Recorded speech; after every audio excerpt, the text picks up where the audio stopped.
Hi guys, am I audible? Good evening.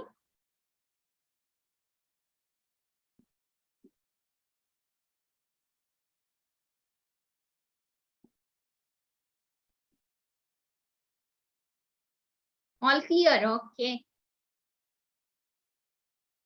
Good evening, Debadri. Good evening, Vishesh. Good evening, Vaibhav. चलो next session हमारा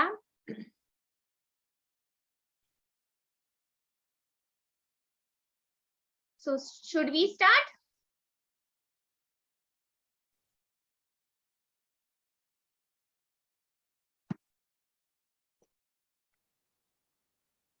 Yeah, so let's get started.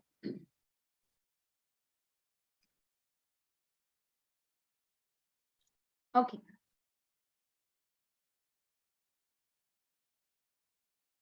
So I'm starting with primary and secondary market. Okay, good evening, everyone. Thank you, Tanuja. God bless you, dear.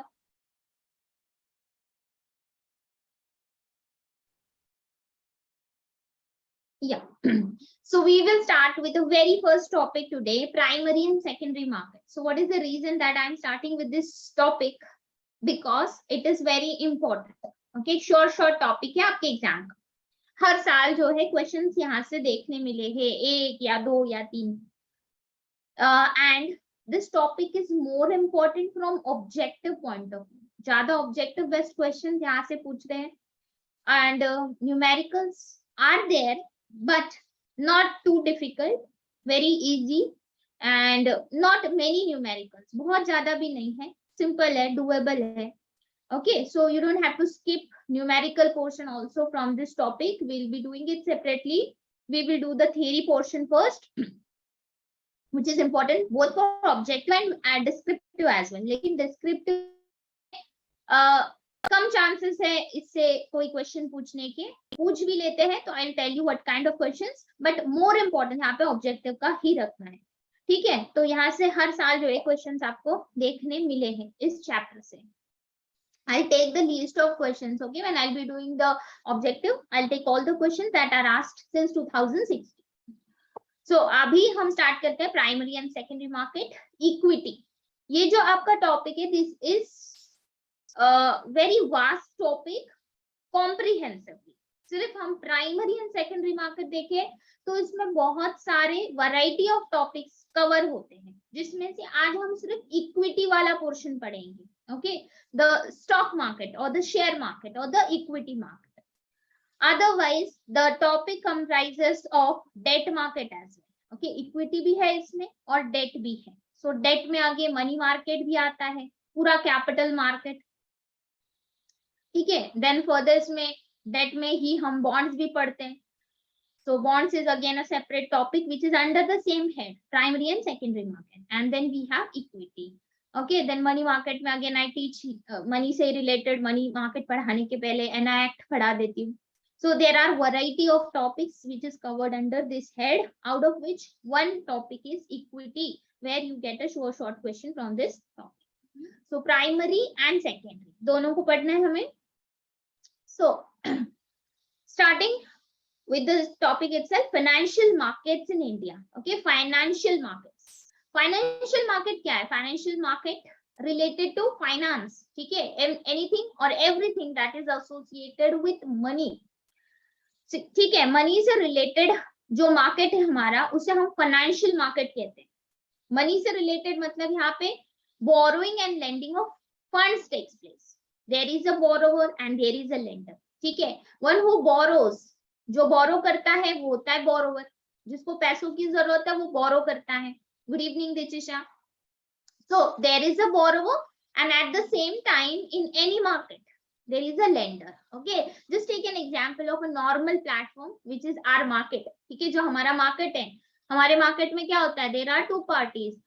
One is the seller and one is the buyer. So buyer is in need of something. The seller wants to sell something and earn out of that. So they enter into an agreement, or let's say they deal with each other to buy and sell a product or a service. Same way, यहाँ पे financial market भी क्या है, एक platform है जहां पे borrowing and lending होती है फंड्स की. So there are two parties, the borrower and the lender, जहां पे फंड्स बोरो किए जा सकते हैं या तो फंड्स लेंड किए जा सकते हैं. तो इसको ब्रॉडली कैटेगराइज किया जाता है दो सेगमेंट्स में, money market and capital market. तो आज के सेशन में हम मनी मार्केट नहीं पढ़ने वाले, ओके हम कैपिटल का एक ही कंपोनेंट पढ़ेंगे, दैट इज इक्विटी. ठीक है, so money market and capital market. अब मनी मार्केट क्या होता है, जहां पे फंड्स की लेन देन या borrowing and lending of funds takes place for a period up to 1 year और लेस देन 1 ईयर, जहां पे फंड्स की रिक्वायरमेंट किसी कंपनी को, किसी ऑर्गेनाइजेशन को, इंडिविजुअल को, बैंक को 1 साल से कम समय के लिए है. So that market is known as money market. ठीक है, we have a separate chapter on money market. Very important, even you are going to answer your RRB PO mains, then that is also a topic. Money market वहां पे भी है and बहुत important topic है. So money market में क्या होता है, borrowing and lending of funds कितने दिनों के लिए होती है guys? It takes place up to 1 year. Okay, 364 days जिसे हम कहते हैं, not even 365. अगर 365 होंगे तो it becomes complete 1 year. तो यहाँ पे borrowing and lending 1 साल से कम समय के लिए होती है. On the other hand, अगर कोई इंस्टीट्यूशन को, फाइनेंशियल इंस्टीट्यूशन को, कंपनी को, इंडिविजुअल को 1 साल से लंबे समय के लिए बोरोइंग एंड लेंडिंग करनी है, तो वो कहां पे एंटर करता है, capital market. Okay, so here it is more than 1 year. Borrowing and lending 1 साल से ज्यादा समय के लिए होती है. ठीक है, एक मिनट, मेरा पेन का बहुत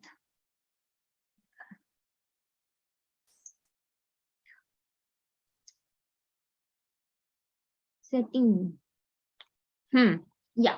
So here in capital market, the borrowing and lending takes place for a period of more than 1 year. Now, under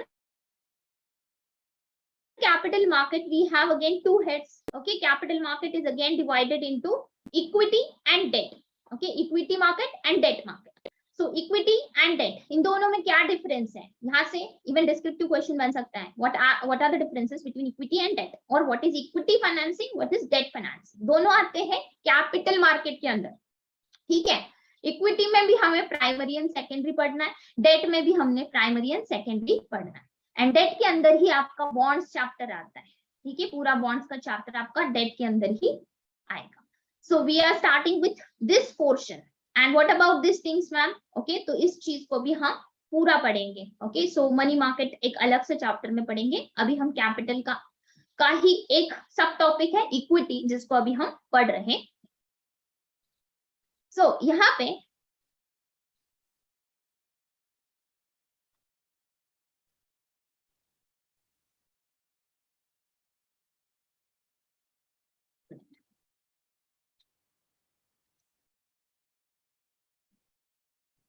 ठीक है, for some time I will not be able to see your chats. Later on मैं on करूंगी तब आप. So equity market. Okay, so you might have heard these terms, equity, stock, share. Are they different from each other? Yes guys, can you tell me? Equity, stock and shares, are they different from each other? No. Okay, they are one and the same. Equity, stock या share. Equity market, stock market, share market एक ही है. ठीक है, so equity market में क्या है, where the money is raised from the public. Okay, जहां पे पब्लिक से पैसा रेज किया जाता है. Let's take an example. ठीक है, सो अभी मैंने अपनी कंपनी स्टार्ट की है, मान लो bank Finomics. I have started my own organisation और a company called bank Finomics. Now in this, let's suppose I am targeting regulatory body exams and bank exams. अब धीरे धीरे जैसे आप लोगों ने ज्वाइन किया and you go and refer the classes to your friends. ठीक है, आपने आपके फ्रेंड्स को रेफर किया. अब धीरे धीरे लोग मुझसे जुड़ रहे हैं, तो मुझे अपने बिजनेस को एक्सपैंड करना पड़ेगा. ठीक है, आज मैं फाइनेंस का कोर्स चला रही हूँ, मैनेजमेंट का या ईएसआई का, करंट अफेयर्स का. तो maybe in the future I will have to increase the number of courses. मुझे नंबर ऑफ कोर्सेस इंक्रीज करना पड़ेंगे, या तो मुझे या तो मुझे अपने बिजनेस को एक्सपैंड करने के लिए और अदर एग्जाम्स टारगेट करना पड़ेंगे, right? I have to bring courses for SEBI और NABARD, okay, and other bank exams. So now I started my organisation and I have to expand my organisation. तो जब भी किसी को अपनी कंपनी को एक्सपैंड करना होता है तो सबसे पहली जरूरत किस चीज की पड़ जाती है? If I have to expand my business I need to have funds, right? मुझे फंड्स की जरूरत है, ठीक है? सो अपने बिजनेस को एक्सपैंड करने के लिए मैं फंड कहाँ से लाऊंगी? या तो मेरा खुद का पैसा होगा, लेकिन एक हद तक के, एक लिमिट तक के हम हमारे बिजनेस में पैसा लगा सकते हैं. लेकिन अगर फंड्स की रिक्वायरमेंट बहुत ज्यादा हो जाए, अगर एक्सपेंशन काफी ज्यादा करना पड़े, तो हमारे पास और क्या ऑप्शंस अवेलेबल हो जाते हैं? Can you tell me one by one कि मुझे फंड्स के लिए और क्या क्या ऑप्शंस होंगे मेरे पास? पब्लिक से फंड लेंगे, ठीक है, पब्लिक से मांगेंगे हमें पैसा दे दो.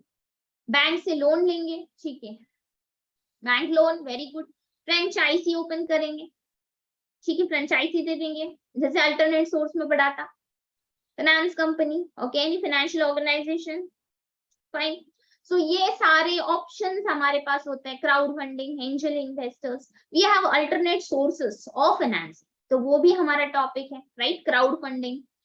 सिमिलरली जैसे आपने वो टॉपिक्स पढ़े हैं, ठीक है, वैसा ही एक सोर्स है यहाँ पे इक्विटी मार्केट. ओके, सो क्राउड फंडिंग में क्या हो रहा था? हम लोगों से पैसा इकट्ठा कर रहे थे. सेम चीज यहाँ से हम पब्लिक से पैसा इकट्ठा करेंगे, पब्लिक बोरोइंग करेंगे, ठीक है? सो इक्विटी में क्या होगा? एक कंपनी अपने शेयर्स को इशू करेगी मार्केट में. कंपनी अपने शेयर्स को इशू करेगी. कंपनी शेयर्स को क्या करेगी? सेल करेगी. इशू करना मतलब क्या है? सेल करना. तो ये कंपनी है, ओके, इसको फंड्स की जरूरत है, तो कंपनी क्या करेगी? पब्लिक में शेयर्स इशू करेगी. अब पब्लिक में जैसे ही शेयर्स इशू करेगी तो पब्लिक कंपनी को क्या देगी? इस शेयर के बदले में पैसा देगी. ओके, सो यहाँ पे कंपनी के फंड्स की रिक्वायरमेंट पूरी हो जाती है. तो शेयर्स का मतलब क्या है? शेयर का मतलब क्या है? कंपनी की हिस्सेदारी, ओके, कंपनी का स्टेक या कंपनी की ओनरशिप जिसे हम कहेंगे, कंपनी की ओनरशिप या कंपनी का स्टेक. अब ये जो कंपनी है, let's say it is run by A and B, okay, दो लोगों के द्वारा ये कंपनी चलाई जा रही है. So these A and B, इन्होंने अपना खुद का पैसा इस कंपनी में लगाया, ठीक है? So I have, let's say me and my husband has contributed in this company. So जिन्होंने अपना खुद का पैसा, इनिशियल कंट्रीब्यूशन इस कंपनी में किया है, ओके, इनिशियल कंट्रीब्यूशन हमने इस कंपनी में किया है, तो we are known as the promoters of this company. तो हम इस कंपनी में क्या है? प्रमोटर है. प्रमोटर मतलब ओनर है. ओनर और भी हो सकते हैं, लेकिन जिन्होंने शुरुआत का कैपिटल, इनिशियल कंट्रीब्यूशन जो किया है, they are known as the promoters of the company. अब मिस्टर ए एंड बी का पैसा कम पड़ गया. अब इनको पब्लिक से पैसा लेना है एंड पब्लिक को इसके बदले में कुछ तो रिटर्न में देना होगा. पब्लिक फ्री में तो पैसा नहीं देगी, राइट? तो ये ए और बी ने क्या किया? मार्केट में शेयर्स इशू किए, ओके, मार्केट में shares issue.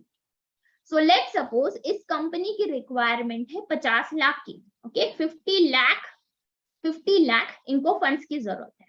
Suppose this company is in need of 50 lakh. तो इस कंपनी को 5 लाख शेयर्स इस कंपनी ने इशू किए हैं. एट व्हाट प्राइस इनको इशू करना पड़ेगा ताकि वो अपने 50 लाख की रिक्वायरमेंट को फुलफिल कर सके? 5 लाख शेयर्स इशू करना पड़ेंगे at a price of rupees how much each? At a price of rupees 10 each, okay, 10 रुपए का एक शेयर कंपनी बेचेगी, पब्लिक को बेचेगी. एंड ऐसे, okay, people like you, okay, will buy the shares of the company. अगर आपको company का concept, business idea अच्छा लग रहा है, आपको कंपनी में ग्रोथ नजर आ रही है, फ्यूचर नजर आ रहा है, तो you guys will be interested in investing in the company. तो आप इस कंपनी के शेयर्स को खरीदोगे, मतलब इस कंपनी में आप पैसा लगाओगे, इन्वेस्ट करोगे. तो मान लो किसी ने 10 शेयर खरीदे, किसी ने 50 शेयर खरीदे at a price of rupees 10 each, okay, इस प्राइस पे खरीदे. सो जिस प्राइस पे आपने खरीदे होते हैं, राइट, जिस प्राइस पे आप कंपनी ने आपको शेयर्स इशू किए होते हैं, उस प्राइस को हम कहते हैं issue price. Okay, that is known as issue price. जिस प्राइस पे कंपनी ने आपको शेयर बेचे हैं, इश्यू किए हैं, दैट इज इश्यू प्राइस। अब लेकिन कंपनी जब शेयर इश्यू करती है तो कंपनी एक सर्टिफिकेट बनाती है, स्टॉक सर्टिफिकेट, शेयर सर्टिफिकेट। ये जो स्टॉक सर्टिफिकेट होता है, शेयर सर्टिफिकेट होता है, उस पे एक वैल्यू लिखी होती है। वो वैल्यू जो उस सर्टिफिकेट के फेस पर लिखी होती है, और उस वैल्यू पे कंपनी का शेयर पहली बार बिका था। ओके, मान लो अभी आपको 10 रुपए में दिए, ओके, लेकिन कंपनी ने फेस वैल्यू कुछ और रखी होगी। ओके, फेस वैल्यू कुछ और होगी, and face value is that value which is mentioned on the face of the certificate. ये जो सर्टिफिकेट है, जो सारे डिटेल्स मेंशन कर रहा है, ओके, इस शेयर के बारे में, उस सर्टिफिकेट को हम शेयर सर्टिफिकेट कहेंगे या तो स्टॉक सर्टिफिकेट कहेंगे। एंड उसके वैल्यू, उसके फेस पे जो वैल्यू लिखी है, उस वैल्यू को हम कहेंगे फेस वैल्यू। तो क्या हमेशा से फेस वैल्यू पे ही स्टॉक इश्यू होता है? शेयर हमेशा से फेस वैल्यू पे बिकता है क्या? नहीं। Okay, it can be issued at a premium price. Okay, मान लो 5 रुपए का फेस वैल्यू है, 5 + 5 पे बिक सकता है, राइट, या 5 - 2 पे बिक सकता है। सो फेस वैल्यू के ऊपर अगर ये बिक रहा है, 10 में बिका है, तो this is issued at premium on face value. अगर ये 5 का फेस वैल्यू था और 3 में बिक रहा है, this is issued at a discount on face value. ठीक है, सो ये जो है, ये होता है फेस वैल्यू। जस्ट रिमेंबर कि face value is the value which is mentioned on the face of the certificate. लेकिन जिस वैल्यू पे आपने खरीदा है, वो है आपका इश्यू प्राइस, राइट, इश्यू किया गया है, आपको उस पे बेचा गया है। ठीक है, अब ये 10 रुपए में आपने खरीदा, मान लो आपने ये शेयर आपके पास 1 महीने से पड़ा है और आपको उसे बेचना है, तो क्या इसका वैल्यू उतना ही रहेगा? 10 रुपीज जिसमें खरीदा था, क्या वो वैल्यू सेम रहेगा? No, the value will change because it is traded on stock. ठीक है, ये स्टॉक एक्सचेंज पे ट्रेड होता है, प्लेटफॉर्म है स्टॉक एक्सचेंज। ओके, आगे हम पढ़ते हैं। सो इसका वैल्यू क्या होता है? मार्केट कंडीशंस के वजह से क्या होता है? मार्केट में डिमांड एंड सप्लाई की वजह से जो मेरा शेयर है, ओके, इसकी मार्केट में कितनी डिमांड है, लोग कितना डिमांड कर रहे हैं, या तो इसका सप्लाई कितना है। मैंने तो 5 लाख शेयर इशू किए, तो उस 5 लाख का सप्लाई है और इसकी डिमांड कितनी हो रही है। अगर इसकी डिमांड है ज्यादा तो इसका प्राइस बढ़ेगा, अगर इसकी डिमांड कम हो रही है तो इसका प्राइस घटेगा। तो जो मार्केट में प्राइस है उस शेयर का, उस प्राइस को हम कहेंगे market price, right. Market price is that price which is on which the share is available in the market. ठीक है, सो फेस वैल्यू जो आपके फेस ऑफ द सर्टिफिकेट पे मेंशन्ड होता है, वो फेस वैल्यू। जिस प्राइस पे आपको इश्यू किया गया है, बेचा गया है, वो है आपका इश्यू प्राइस। जो मार्केट में करेंटली शेयर का प्राइस चल रहा है, वो है आपका market price. Is this clear to all of you? Yes, okay. तो यहाँ पे यहाँ पे equity, stock, share, these are used interchangeably. ये वर्ड जो है हम इंटरचेंजेबली यूज करते हैं, they are one and the same. But capital market को हम इक्विटी नहीं बोल सकते। कैपिटल मार्केट के अंदर इक्विटी आता है, कैपिटल के अंदर इक्विटी भी आता है और डेट भी आता है। कैपिटल मार्केट वो मार्केट है जहां पे बोरोइंग एंड लेंडिंग 1 साल से ज्यादा समय के लिए हो रही है। तो capital market is not equity market. Capital market का सब टॉपिक है इक्विटी। ठीक है, सो इक्विटी है, स्टॉक, शेयर है। अब इसमें क्या होता है, आपने शेयर खरीदा, ओके, मान लो वैभव ने, देबाद्री ने, तनुजा ने, ऋतुजा ने, सबने, दिशिशा ने, सबने कुछ ना कुछ शेयर खरीदा होगा। तो किसी ने 10 खरीदे, किसी ने 100 खरीदे, किसी ने 50 खरीदे। तो इस हिसाब से आप उसमें ओनर बन गए। जब भी कोई बंदा कंपनी में शेयर खरीद रहा है, तो उस कंपनी में आप बन जाते हो ओनर। तो क्या मैम हमने एलआईसी के आईपीओ में अप्लाई किया था, मतलब हमने एलआईसी के शेयर खरीदे, तो are we the owner of LIC? Ownership, yes. Ownership का मतलब यहाँ पे ये नहीं है कि आप कंपनी के प्रमोटर को, ओनर को या एमडी को, सीईओ को कॉल करके आप कुछ बता सकते हो कि यार ऐसे करना है बिजनेस, आपको वैसे नहीं करना है, right? Can you do this? Can you call Ambani and tell him कि I am the owner, I have purchased 10 shares of, नहीं आपको बिजनेस कर देनी है ढंग से, मैं सिखाता हूँ। इसका मतलब ये नहीं है, right? So owner doesn't mean कि आप कुछ यहाँ पे हुकुम चला सकते हो। या तो ऐसा आपने पेप्सी कंपनी के शेयर खरीदे और आपको फ्री में पेप्सी मिल रही है, ओके? ओनर का मतलब ये नहीं है। ओनर का मतलब ये है कि you become the share holder. आपने शेयर खरीदा है तो आपको इसमें मिलता है वोटिंग पावर, ओके? ओनर का मतलब यहाँ पे आपको डिसीजन लेने में हिस्सा मिलता है, ओके? आपको कंपनी के फंक्शनिंग में वोट करने का, कंपनी के कोई भी डिसीजन मेकिंग में वोट करने का पावर मिलता है, वोटिंग राइट्स। एंड वो वोटिंग राइट होता है 1 शेयर इक्वल्स टू 1 वोट के बराबर। आपने 10 शेयर खरीदे, 10 वोट का पावर है आपके पास। 100 शेयर खरीदे, 100 शेयर का 100 वोटिंग का पावर है आपके पास। तो more the stakes you own, more the shares you own, the more is the power and the more is your say in the decision making. जब भी कोई कंपनी का कोई डिसीजन लिया जाता है, कंपनी का एजीएम होता है, ईजीएम होता है, ओके? सो जब भी एनुअल जनरल मीटिंग्स कंडक्ट की जाती है, सो यहाँ पे जो डिसीजन होता है उसमें शेयर होल्डर्स इन्वाइटेड होते हैं एंड शेयर होल्डर्स का जो डिसीजन होता है वो उनके वोटिंग पावर के बेसिस पे होता है। तो किसको ज्यादा वोटिंग पावर रहेगा? जिसके पास ज्यादा स्टॉक्स है। तो अक्सर कुछ कंपनीज ऐसे भी करते हैं कि ज्यादा स्टेक को वो डाइल्यूट नहीं करते, मतलब पब्लिक में कम हिस्सेदारी बांटते हैं और ज्यादा अपने पास रखते हैं, बोर्ड के पास रखते हैं, ताकि वो डिसीजन को इन्फ्लुएंस कर सके। लेकिन कुछ कंपनियां स्टेक को डाइल्यूट भी करती हैं, ज्यादा से ज्यादा पब्लिक को शेयर्स इशू करती है। तो उससे क्या होता है, बोर्ड मेंबर्स का जो वोटिंग पावर है वो कम होता है। जितने ज्यादा लोग शेयर खरीदेंगे उतना हुक्म किसका बढ़ेगा, उतनी ओनरशिप किसकी बढ़ेगी? पब्लिक की बढ़ेगी, राइट? जितना कंपनी ने शेयर बेचा होगा उतना ज्यादा शेयर होल्डर्स कंपनी में आएंगे, जितने ज्यादा शेयर होल्डर्स कंपनी में आएंगे उतने ज्यादा कंपनी में ओनर्स बनेंगे, उतने ज्यादा डिसीजन मेकर्स बनेंगे। तो इज इट गुड और bad? If the company wants to keep the decision in its favor, अगर कंपनी चाहती है कि डिसीजन उनके फेवर में रहे हमेशा, तो कंपनी ज्यादा शेयर इशू करना चाहिए या कंपनी ने कम शेयर्स को इशू करना चाहिए? अगर कंपनी डिसीजन मेकिंग में कम शेयर्स, ओके, जितना कम रहेगा उतना वोटिंग पावर जो है डाइल्यूट नहीं होगा, कंपनी का स्टेक, हिस्सेदारी डाइल्यूट नहीं होगी।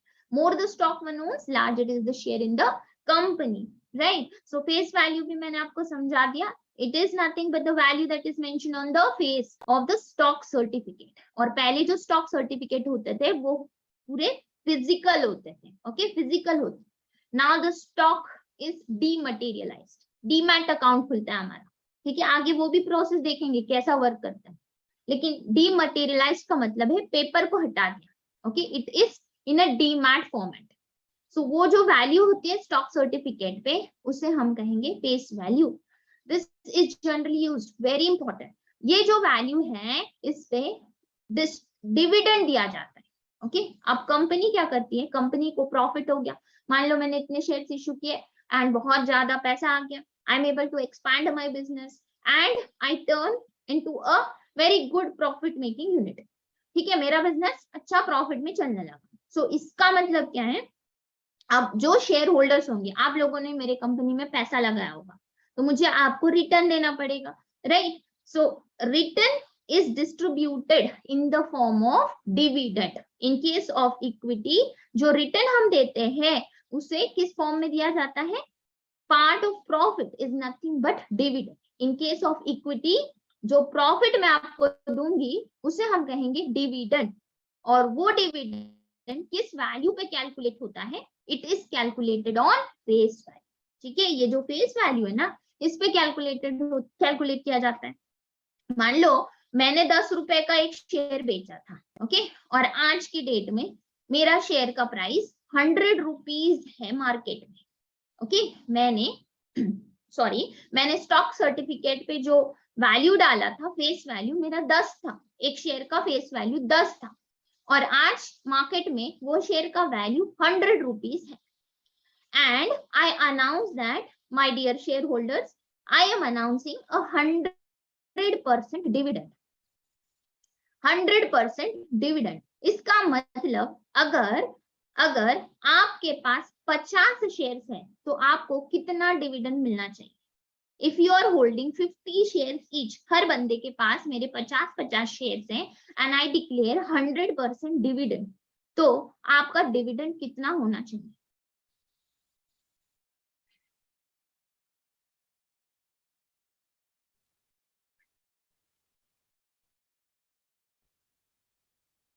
किस वैल्यू पे कैलकुलेट किया? 500, 5000?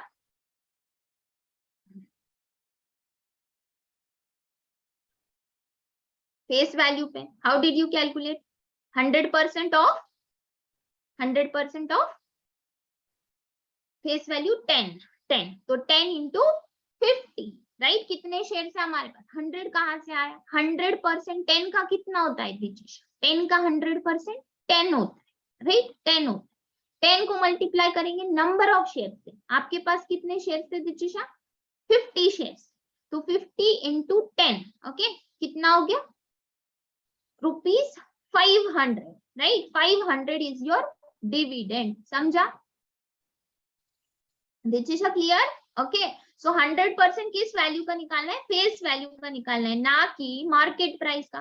ठीक है. जो बंदों को पता नहीं होगा एंड इन केस उन्होंने शेयर खरीदा होगा and they read a news, right, they come across a newspaper that Reliance has declared 150% dividend, 500% dividend, वो तो खुशी के मारे पागल हो जाएंगे, राइट? मार्केट वैल्यू पे अगर वो शेयर डिविडेंड को कैलकुलेट कर रहे हैं तो it will be so much beyond your expectations. but जो डिविडेंड होता है ये आपके मार्केट वैल्यू पे नहीं, आपके फेस वैल्यू पे कैलकुलेट.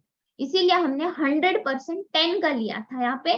तो 10 और नंबर ऑफ शेयर से इसको मल्टीप्लाई किया, तो जिसके जितने शेयर उसका उस हिसाब से डिविडेंड बनेगा. ठीक है. तो ये 2 मार्कर का क्वेश्चन आ सकता है. We will do a numerical on this, जैसा अभी आपने सॉल्व किया. बस ऐसे ही न्यूमेरिकल सिंपल वाले एग्जाम में पूछते हैं. ओके, अगर पूछा जाए. पिछले 3-4 सालों में तो ट्रेंड काफी कम हो चुका है, ना के बराबर, but still if you expect a question that is very doable. Okay, if your concepts are clear you will be able to do. So just remember face value पे डिविडेंड कैलकुलेट होता है. ठीक है. Now features of equity capital. हम equity की बात कर रहे थे. So equity market, stock market, share market. तो इसमें क्या है? There are 2 kind of shareholders. As I told you, one who has contributed the initial capital is known as, जिन्होंने initial capital contribute किया था कंपनी में, Mr. A and B. उनको हमने क्या कहा था? They are the promoters. Okay, they are known as the promoters in the company. अब ये जो promoter हैं, ये कंपनी के inside shareholders हैं. Okay, promoter हो गए, institutional investors हो गए. अब people like you, okay, invested in my company. But कुछ बैंक्स हो सकते हैं, कुछ फाइनेंशियल इंस्टीट्यूशंस हो सकते हैं, कुछ म्यूचुअल फंड कंपनीज हो सकती है, इंश्योरेंस कंपनीज हो सकती है, वो भी मेरे कंपनी के शेयर खरीदना चाहे तो उन्हें हम कहेंगे इंस्टीट्यूशनल इन्वेस्टर्स. कोई भी institute other than public institute अगर इन्वेस्ट कर रही है तो उसे हम इंस्टीट्यूशनल इन्वेस्टर कहेंगे. Promoters, institutional investors, venture capital, venture capitalist. Okay, venture capital capitalist, ये टर्म हमने अल्टरनेट सोर्स में पढ़ा है. जिन्होंने नहीं पढ़ा वो टॉपिक भी होगा.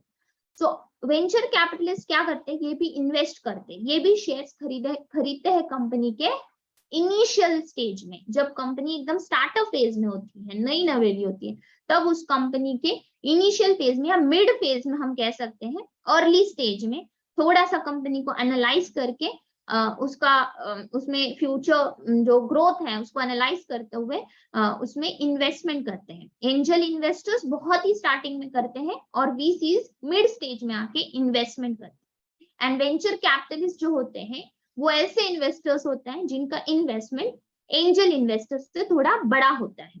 तो जस्ट रिमेंबर कि वीसीज एक इन्वेस्टर्स है जो भी यहाँ पे इन्वेस्ट करते हैं वो subscribe to equity in early stage of the company. So these are inside share holders. Then you have outside members from public. Public तो आउटसाइड हुआ, who invest in companies equity shares at a large stage in order to fund its subsequent operations. Company के subsequent operations मतलब company को funds की जरूरत किस वजह से, एक्सपांड करने के लिए, राइट, ब्रांचेस खोलने के लिए और कोर्सेस लाने के लिए. तो इस उसकी रिक्वायरमेंट है देने के लिए लोगों ने, जनता ने जो पैसा लगाया है, पब्लिक, ओके, कंपनी के बाहर के लोग जो है, पब्लिक जो है, उसे हम आउटसाइड शेयर होल्डर्स कहेंगे. Part ownership. पार्ट ओनरशिप मतलब अगर आपने शेयर खरीदा था कंपनी का तो you become the owner, okay, हिस्सेदारी आती है आपकी, पार्ट ओनरशिप आ जाती है. So equity share grants the share holder ownership of the company in proportion to the holding which is also called stake. Stake मतलब हिस्सा, ओके, जो आपकी हिस्सेदारी है, इसके बराबर है ओनर, राइट. ओनर के कुछ शेयर होंगे, हमारे पास कुछ शेयर होंगे. अगर ओनर से ज्यादा, प्रमोटर से ज्यादा शेयर अगर आपके पास है तो आपका शेयर होल्डिंग, आपका स्टेक ज्यादा होगा. तो equally you become a partner, not a partner, you become a owner in the company. Part ownership आपके पास आ जाती है. Variable return. क्या इक्विटी में, just a minute guys,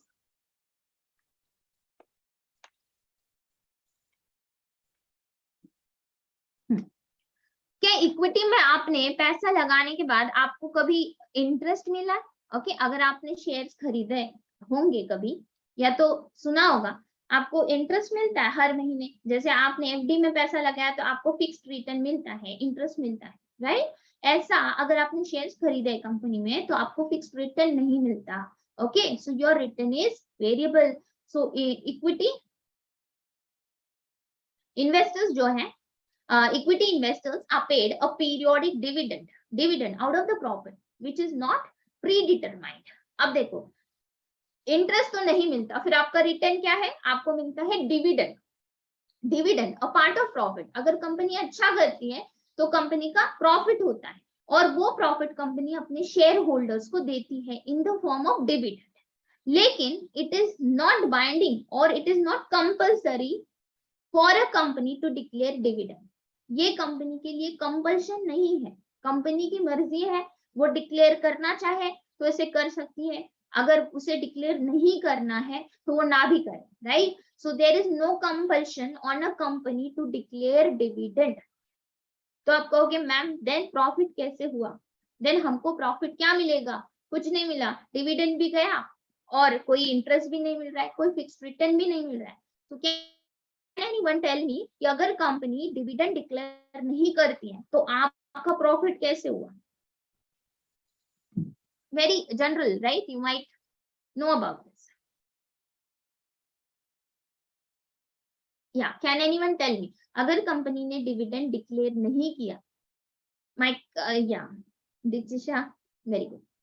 so market value increase होगा, राइट. जो कंपनी का शेयर 10 में बिका था अब मार्केट में 100 में बिक रहा है, राइट. तो अब आपने खरीदा था 10 में और उसका वैल्यू, जो शेयर्स आपके पास पड़े हैं उसका वैल्यू मार्केट में 100 है. तो आप क्या करोगे? आपने खरीदा था कंपनी से, right, you have brought from company, आप जाके आपके फ्रेंड को बेच दोगे. You will sell to some other person in the market at ₹100. तो यहाँ पे मार्केट वैल्यू की वजह से आपका हो रहा है profit. Okay, difference between and face value and market value. Yes, at the time of selling, that is your profit. And next question is, agar if the company is not declaring dividend, then so what is the company doing with that dividend? अगर company dividend declare नहीं करती है तो उन पैसों को company क्या करती है? The company is using that funds as retained profits, okay, as retained profit. उसको retain करती है and it is using the same funds for further expansion, okay, अपना business को expand करने के लिए in the form of retained profits, okay, अपने reserves में रखती है, retained profit को further expansion में use करती है. जैसे जैसे कंपनी expand करेगी वैसा वैसा कंपनी का market value increase होगा और अगर market value increase हो रहा है तो उसमें फायदा हमारा ही, राइट. सो ये हुआ फीचर इक्विटी कैपिटल का. Next is residual claim. Residual claim. Shareholders are ranked last amongst government, lenders, employees, and other stakeholders, both for profit sharing as well as for claiming a share of the company's assets in case of liquidation of company's assets. In case company liquidate हो जाती है, company का दिवालिया निकल जाता है, company डूब जाती है, तो कंपनी का किन किन के पास पैसा है, मतलब किन लोगों का पैसा कंपनी को लौटाना होगा. देखो, एम्प्लॉइज की सैलरी देनी होगी, राइट, एम्प्लॉइज की सैलरी देनी होगी, गवर्नमेंट का टैक्स भरना होगा, लेंडर जिनसे पैसा लिया होगा बैंक से, ओके, बैंक से बोरो किया होगा, लोन लिया होगा, right. So creditors, lenders, government, tax, okay, employees का सैलरी, इन सब का पैसा लौटाने के बाद कंपनी रेसिडुअल क्लेम कर सकती है, सेटल कर सकती है शेयर होल्डर्स. ओके, सो रेसिडुअल क्लेम किसका है? Share holders. शेयर होल्डर्स की बारी लास्ट में. ठीक है, तो इसीलिए कंपनी का जब बैलेंस शीट बनता है तो इसमें अर्निंग्स बिफोर टैक्स कैलकुलेट किया जाता है, देन उसमें से टैक्स हटा दिया जाता है, गवर्नमेंट का टैक्स दिया जाता है, देन अर्निंग्स आफ्टर टैक्स और प्रॉफिट आफ्टर टैक्स निकाला जाता है. देन टैक्स देने के बाद, ये टैक्स के पहले भी कंपनी इंटरेस्ट देती है, profit before interest and tax, इसमें से इंटरेस्ट हटा के अर्निंग्स बिफोर टैक्स बचता है, देन उसमें से टैक्स देके अर्निंग्स आफ्टर टैक्स बचता है, देन इसमें फिर कंपनी जो है डिविडेंड दे सकती है. ओके, एंड इसमें भी दो तरीके आ जाते हैं. किसका देंगी? पहले दो टाइप के शेयर होल्डर्स आ जाते हैं. एक तो कॉमन जिनकी हम बात कर रहे हैं, इक्विटी शेयर होल्डर्स, एंड दूसरे आते हैं प्रेफरेंस शेयर होल्डर्स. ठीक है, so preference share holders and equity share holders, दो तरीके के शेयर्स होते हैं. दो तरीके के शेयर होल्डर्स यहाँ पे, जिन्होंने प्रेफरेंस शेयर खरीदा है वो प्रेफरेंस शेयर होल्डर होंगे, जिन्होंने जनरल कॉमन इक्विटी खरीदा है वो इक्विटी शेयर होल्डर्स. अब इसमें भी बारी किसकी आएगी? पहले प्रेफरेंस वालों की, क्योंकि प्रेफरेंस दिया जा रहा है ना, इनको प्रायोरिटी दी जा रही है, तो प्रेफरेंस वालों का डिविडेंड पहले देंगी एंड देन लास्ट में इक्विटी वालों का, राइट. तो इसीलिए क्लेम सेटल करते वक्त लिक्विडेशन के टाइम पे सारे स्टेक होल्डर्स, यहाँ पे स्टेक होल्डर वर्ड है, ध्यान दोस्तों, स्टेक होल्डर का मतलब शेयर होल्डर नहीं होता. स्टेक होल्डर और शेयर होल्डर में क्या डिफरेंस है? शेयर होल्डर्स जिनके पास कंपनी के शेयर्स हैं, जिन्होंने कंपनी के शेयर्स खरीदे हैं, those are share holders. And stake holders who are related to the functioning of the company, जो कंपनी के फंक्शनिंग से कोई ना कोई नाता रखते हैं. जैसे सप्लायर्स हो गए, कंपनी के लिए रॉ मटेरियल्स बेचा होगा, राइट. एम्प्लॉइज हो गए जो कंपनी में काम करते हैं, राइट. गवर्नमेंट हो गई जो टैक्स लेती है कंपनी से, रूल्स एंड रेगुलेशंस लाती है. लेंडर्स हो गए, ओके, बैंक्स हो गए, फाइनेंशियल इंस्टीट्यूशंस हो गए, सोसाइटी हो गई, कस्टमर्स हो गए, ये सारे क्या है? ये सारे स्टेक होल्डर्स हैं. ओके, जो कंपनी के फंक्शनिंग से उन पर कोई ना कोई असर होता है. Those are the stake holders. And share holders only जिनके पास शेयर है.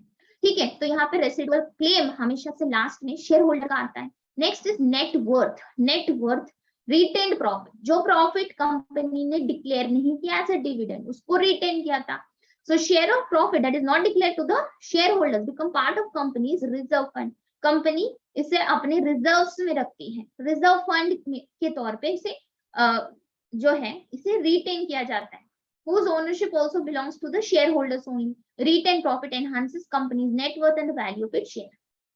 जैसे मैंने आपको अभी एक कॉन्सेप्ट बताया कि अगर कंपनी प्रॉफिट को रिटेन करती है तो उसका इस्तेमाल फर्दर एक्सपेंशन में होगा, राइट. तो ये जो रिटेन फंड्स हैं, जो प्रॉफिट है, ये कंपनी का मार्केट वैल्यू बढ़ाएंगे. मार्केट वैल्यू बढ़ाएंगे.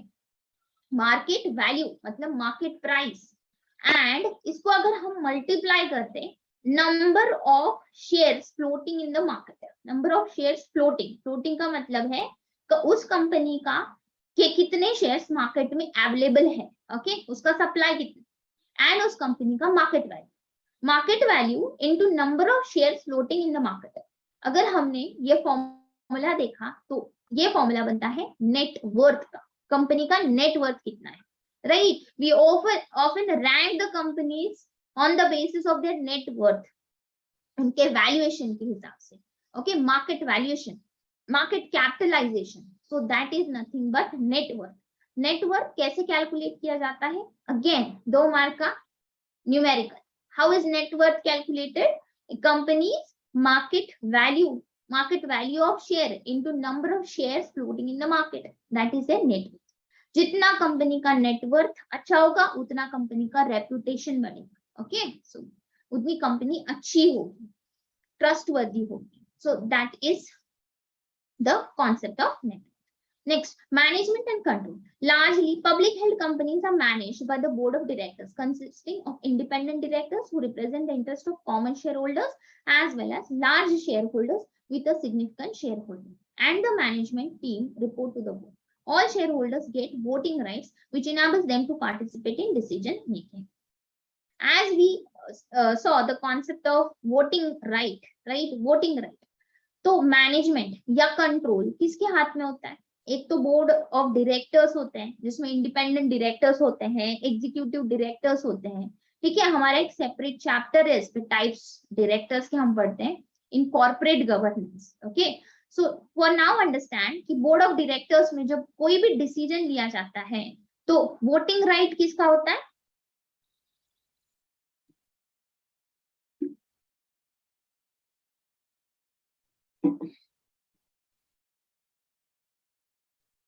वोटिंग राइट किसका होता है?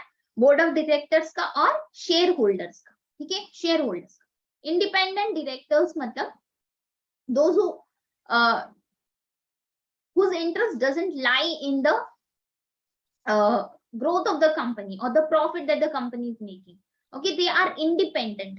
उनका जो सैलरी होता है फिक्स्ड होता है, right? That is not related. They don't have any financial interest in the company, right? So those are independent directors. So सारे जो directors है, शेयर होल्डर्स है, उनके पास वोटिंग राइट होता है. So management and control किसके हाथ में है? शेयर होल्डर्स के हाथ में, because they are the owners in the company. The more the shares you own, the more is your voting power. So that's all about management and control. Now, as we have seen, there are two types, right? दो types हमने पढ़े capital market में, equity and date. ठीक है, मैं आपसे सवाल पूछूंगी, आपने मुझे आंसर करना है. Now you want to become the owner in the company, then will you opt for debt or equity? Debt का मतलब है उधार, कर्ज. Okay, bank loan. Example, debt का एग्जाम्पल है लोन. ओके, आपने बैंक से लोन लिया, सो वो क्या है? आपके ऊपर उधारी है, आपको वो लौटाना है, दैट इज डेट. ठीक है, सिंपल. एंड इक्विटी मतलब share. So you want to become the owner in the company, आपको वोटिंग पावर चाहिए, तो यू ऑप्ट फॉर इक्विटी. ठीक है, ना अज्यूम दैट आपकी कंपनी है. ओके, आपकी कंपनी है, आपको पैसों की जरूरत है और आपके पास जितना आपको पैसा चाहिए, आपको 50 लाख रुपए चाहिए और आपके पास उतना कोलैटरल नहीं है, कोई चीज गिरवी रखने के लिए नहीं है, then which financing will you opt for, equity or debt? You don't have sufficient collateral to maintain. Collateral मतलब जो चीज आप गिरवी रखते हो. अगर आप लोन लेते हो बैंक से तो आपको कोलैटरल रखना पड़ेगा. तो डेट के कंडीशन में वो रखना पड़ता है, कोलैटरल इज मस्ट. लेकिन इक्विटी में कोई कोलैटरल नहीं होता, right? You buy the shares, you pay money and you buy the shares. So that is why अगर कोलैटरल नहीं है तो equity is the best option for you, right? अगर आपको फिक्स्ड रिटर्न चाहिए, ऐसा मंथली पैसा आना ही चाहिए, इंटरेस्ट मिलना ही चाहिए, हमने पैसा दिया है सामने वाले को तो उसने हमें इंटरेस्ट देना ही है, then which option you opt for, debt or equity? You opt for debt. Debt का मतलब आपको फिक्स्ड रिटर्न मिलेगा. ओके, डेट में क्या होगा? Fixed return. आइए 2-3 पॉइंट जो है एडवांटेज एंड डिसएडवांटेज हम समझ लेते हैं. इसको क्या होता है इक्विटी में, फाइनेंसिंग में और डेट फाइनेंसिंग. इक्विटी फाइनेंसिंग मतलब जो हम पढ़ रहे हैं, एंड डेट मतलब just like a bank loan, कर्ज. ओके, जो आपको लौटाना होता है. डेट के साथ आ जाती है लाइबिलिटी, जो भी पैसा आपने लिया है यू आर लाइबल टू पे. जैसे कि बैंक से लोन लिया है तो आपको लौटाना है. सो एडवांटेज में क्या होगा? Equity capital doesn't have any obligation to be return. Company ने आपसे पैसा लिया था लेकिन कंपनी या तो आपको डिविडेंड दे रही है या तो ना भी दे, तब भी कोई गम नहीं क्योंकि मार्केट वैल्यू तो बढ़ रहा था.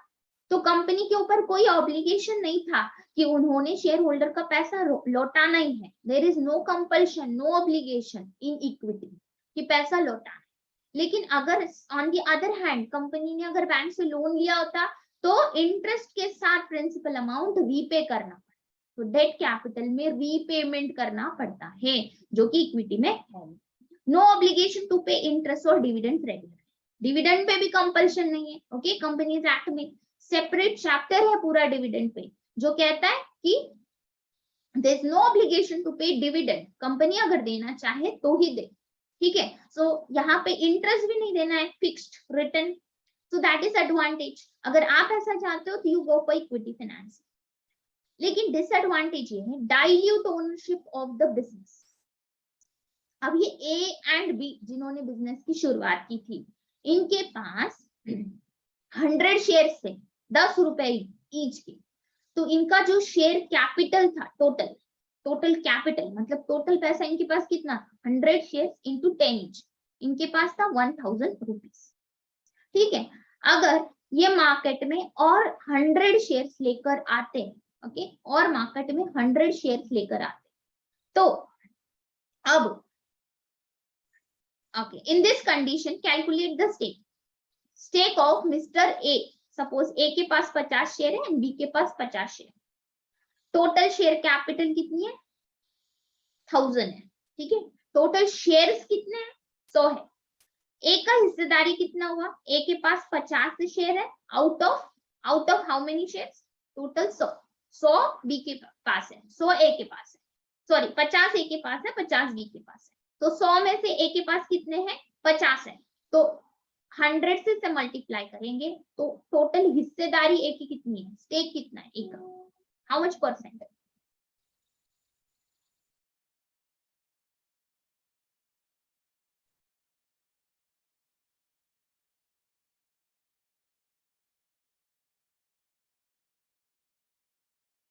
Yes,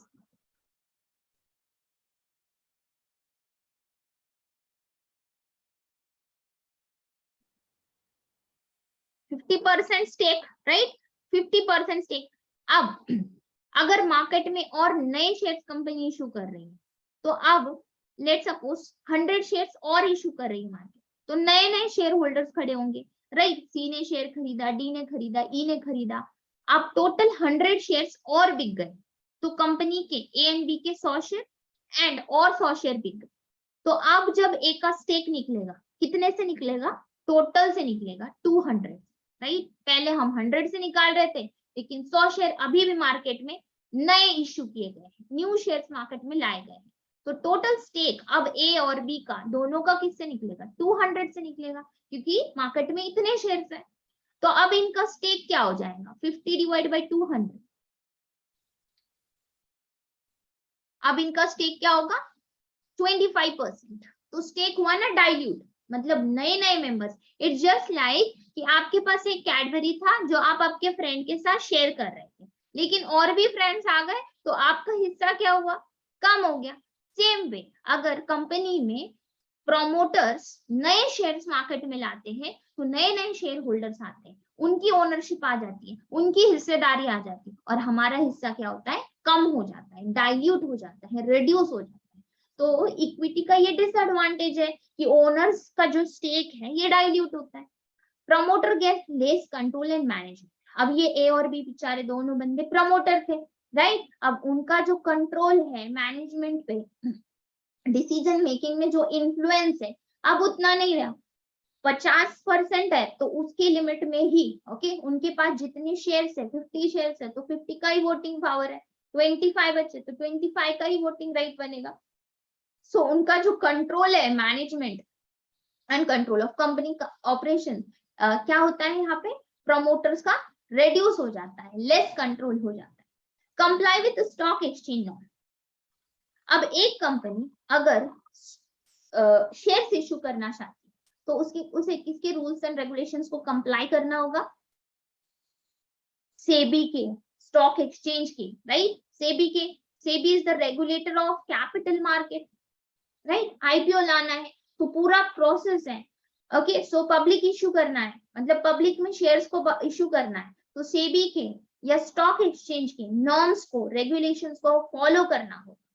So that is a disadvantage. It is a time taking, okay, and a cumbersome process. That is why it is a disadvantage. Pressure to make profits. एक कंपनी जब शेयर इशू करती है तो उस पर हमेशा से प्रॉफिट बनाने का प्रेशर रहता है. क्यों रहता होगा? Why is it?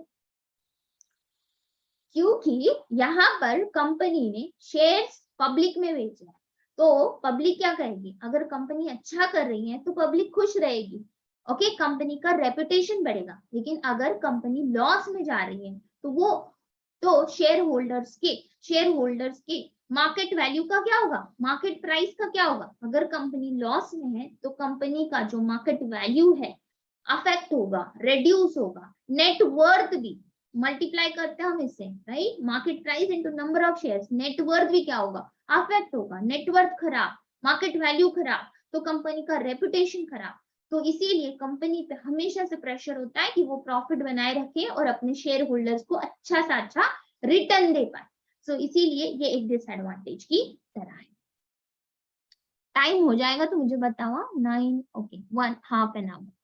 ठीक. Now types of market. Okay, types of market. I hope आपको फीचर्स समझ में आए. If there is a question on features, you will be able to explain, right? If there is a question on explain the advantages and disadvantages of equity over debt, okay, same with debt over equity भी हम पढ़ेंगे आने वाले chapters में, यही बनेगा, right? जो advantage disadvantage हम इक्विटी ओवर डेट के पढ़ रहे हैं तो हमें बस अपना पॉइंट ऑफ व्यू चेंज करना है, एंगल चेंज करना है. डेट के क्या फायदे हैं इक्विटी पे और इक्विटी के क्या फायदे डेट पे. You should read the question properly and explain in your own words. Okay, so these are the advantages and disadvantage. Now topic में लिखा है प्राइमरी एंड सेकेंडरी. तो प्राइमरी का मतलब क्या है, सेकेंडरी का मतलब क्या है? It is just like a first hand thing and this is a second hand market. ठीक है. अब आपने क्या किया है, आपने आईफोन खरीदा है, right? You purchased iPhone directly from Apple, company से खरीदा. ठीक है, आपने एप्पल से डायरेक्ट कंपनी से आईफोन खरीदा. सो ये कौन सा मार्केट हुआ? फर्स्ट हैंड मार्केट हुआ. That is known as primary market, first hand. Okay, अब आपने क्या किया, यही आईफोन आपका फ्रेंड भी खरीदना चाह रहा था. ओके, तो नया मार्केट में आ गया, 14 प्रो आ गया, तो आपने सोचा 13 प्रो को निकाल देते हैं, राइट? तो ये आपने क्या किया, ये आपने आपके फ्रेंड को सेल कर दिया. सो जनरली जब हम अपने फ्रेंड को बेचते हैं तो क्या वो फर्स्ट हैंड हो गया? अभी अब वही आईफोन क्या हो गया? सेकेंड हैंड बन गया. That is secondary, right? Same way जो एग्जाम्पल मैंने आपको दिया यहाँ पे आईफोन का, सेम वे अगर आप जो शेयर्स हैं, ओके, डायरेक्ट कंपनी से बाय कर, you buy, the company selling the shares to you are the investor, okay, investor or you are the trader. Trader और इन्वेस्टर फर्क इतना ही है, इन्वेस्टर बड़े पैमाने में इन्वेस्ट करता है, ओके, एंड ट्रेडर छोटी मोटी ट्रेडिंग करता है, राइट? कम अमाउंट की ट्रेडिंग डे टू डे होती है, right? Activity. Investor big investments like angel investors, venture capitalist, इनकी फंडिंग जो होती है, इनका कंट्रीब्यूशन जो होता है बड़ा होता है, right? So if you are an investor, you are a trader and direct आपने कंपनी के शेयर खरीदे हैं, even if you are not, but you are directly purchasing from the company. अगर कंपनी के शेयर्स आपने खरीदे हैं तो ये आपके लिए फर्स्ट हैंड है. So that is primary market. When the company directly issues shares to the public or the private individuals. Shares to the people or private individuals. Company अगर आपको डायरेक्टली इशू कर रही है, डायरेक्टली दे रही है, तो वो हुआ प्राइमरी मार्केट. जब यही शेयर आपने खरीदा था 100 में, ओके, और आज उसका वैल्यू जो है मार्केट में घट रहा है, तो अब आप इसे रखना पसंद करोगे या बेचना पसंद करोगे? आपने 100 में खरीदा था एंड यू फील कि अब मार्केट में इसका प्राइस दिन ब दिन घट रहा है, तो आप क्या सोचोगे? निकाल दो यार, इसको बेच दो, ठीक है, और लॉस में जाने से अच्छा है सेल इट ऑफ, राइट? सो अब आप क्या करते हो, आप आपका एक फ्रेंड ढूंढते हो और उसको इसे बेच देते हो. You sell this to your friend. So refers to the market where person buy और sell shares from another person, जो पर्सन टू पर्सन के बीच में ये बोरोइंग एंड लेंडिंग हुई होगी, शेयर्स की खरीद और क्या कहते हैं उसको, शेयर्स की बाइंग एंड सेलिंग हुआ होगा, तो इसे हम कहेंगे ये हुआ है secondary market. Okay, so primary and secondary, company and you, that is primary, person to person, that is secondary. ठीक है. Now, what are the functions of primary market? Primary market में ऐसे क्या significant functions हैं? Tap large markets for capital. Capital मतलब यहाँ पे क्या है? Capital मतलब यहाँ पे बात हो रही है फंड्स की, पैसों की. तो अब प्राइमरी मार्केट में क्या हो रहा है? Large market for its capital requirement and shift from the known sources of funding, that is from its promoters, interested parties, banks and close net arrangement to new investors who can potentially subscribe to the company's capital. अब जब company को capital की जरूरत है, funds की जरूरत है, तो वो किससे टारगेट कर रही है? क्या वो सिर्फ सिर्फ प्रमोटर अपना पैसा लगा रहे हैं, इंटरेस्टेड पार्टीज मतलब अपने रिलेटिव से पैसा ले रही है, बैंक से लोन ले रही है? नहीं, इसके अलावा वो लार्ज मार्केट को टैप कर रही है, राइट? पब्लिक को, right? Public is a large market, right? There will be an number of people investing in the company. So यहाँ पे प्राइमरी मार्केट में क्या हो जाता है? पब्लिक आ जाती है, तो लार्ज मार्केट को ये टारगेट कर रही है. So price of the stock is determined by the demand and supply. मैंने आपको पहले भी बताया, जो हमारा मार्केट प्राइस है वो किस चीज से डिटरमाइन होता है? हमने खरीदा था एक प्राइस पे और अब जब हम बेच रहे हैं तो उसका प्राइस कुछ और है. ये किस चीज से तय होके आता है? This is determined by the demand and supply. Simple formula आपने इकोनॉमिक्स में पढ़ा होगा. जब डिमांड कोई चीज की बढ़ जाती है, ओके, और उसका सप्लाई उसका कम होता है, घट जाता है, या सप्लाई लिमिटेड है और उस चीज की डिमांड बढ़ जाती है. जैसे लॉकडाउन में सैनिटाइजर्स की अचानक से डिमांड बढ़ गई और तब उतना सप्लाई नहीं था, तो सैनिटाइजर के प्राइस पे इसका क्या असर हुआ था? देखो, लोग डिमांड किए जा रहे हैं लेकिन मार्केट में उतना सप्लाई नहीं है, तो सैनिटाइजर की प्राइस क्या हुई थी? इंक्रीज हुई थी. Yes, right. सेम थिंग, अगर मार्केट में कंपनी के शेयर की डिमांड हो रही है, डिमांड बहुत ज्यादा है और उस कंपनी के शेयर्स जो है कम अवेलेबल, उसका जो सप्लाई है कम है, तो उसका मार्केट प्राइस बढ़ेगा, राइट? उसका मार्केट प्राइस बढ़ेगा. अगर डिमांड कम है, ओके, अगर डिमांड कम है और सप्लाई ज्यादा है, तो उसका मार्केट प्राइस क्या होगा? उस कंपनी के शेयर का मार्केट प्राइस कम होगा, राइट? तो ये चीजें कैसे होती है? डिमांड एंड सप्लाई के वजह से.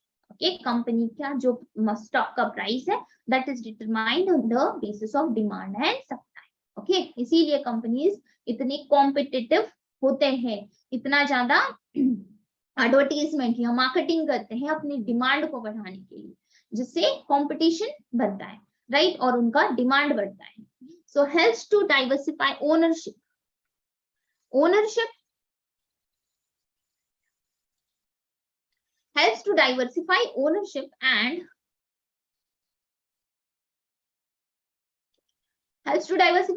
and in turn strengthens governance norms. अब ओनरशिप क्या होती है? डाइवर्सिफाई होती है. पहले ओनरशिप सिर्फ प्रमोटर के पास थी, राइट? सिर्फ ए एंड बी के पास थी, लेकिन जैसे जैसे शेयर होल्डर आए तो ओनरशिप क्या हो गई? डिस्ट्रीब्यूट हो गई, डाइवर्सिफाई हो गई. In turn strengthens governance norms. To raise capital from new company has to meet high standards of disclosure and transparency, which leads to better disclosure. अब जब भी कंपनी को कैपिटल रेज करना होता है, मतलब मार्केट में शेयर्स इशू करना होते हैं, लोगों से पैसा इकट्ठा करना होता है, कब? जब एक नई कंपनी मार्केट में आती है, तो it has to follow the standards, okay, of stock exchange, the norms of SEBI, right?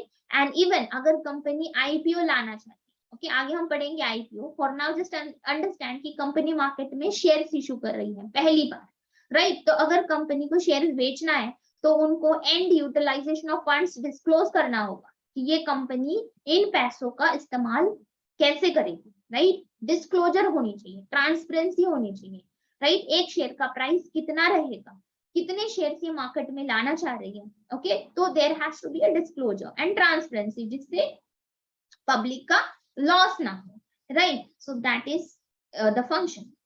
Allocation to substantial number of people improves liquidity of the share. अब एलोकेशन कैसे होता है, शेयर्स एलोकेट कैसे होता है, शेयर्स एलोकेट करना मतलब shares को बेचना।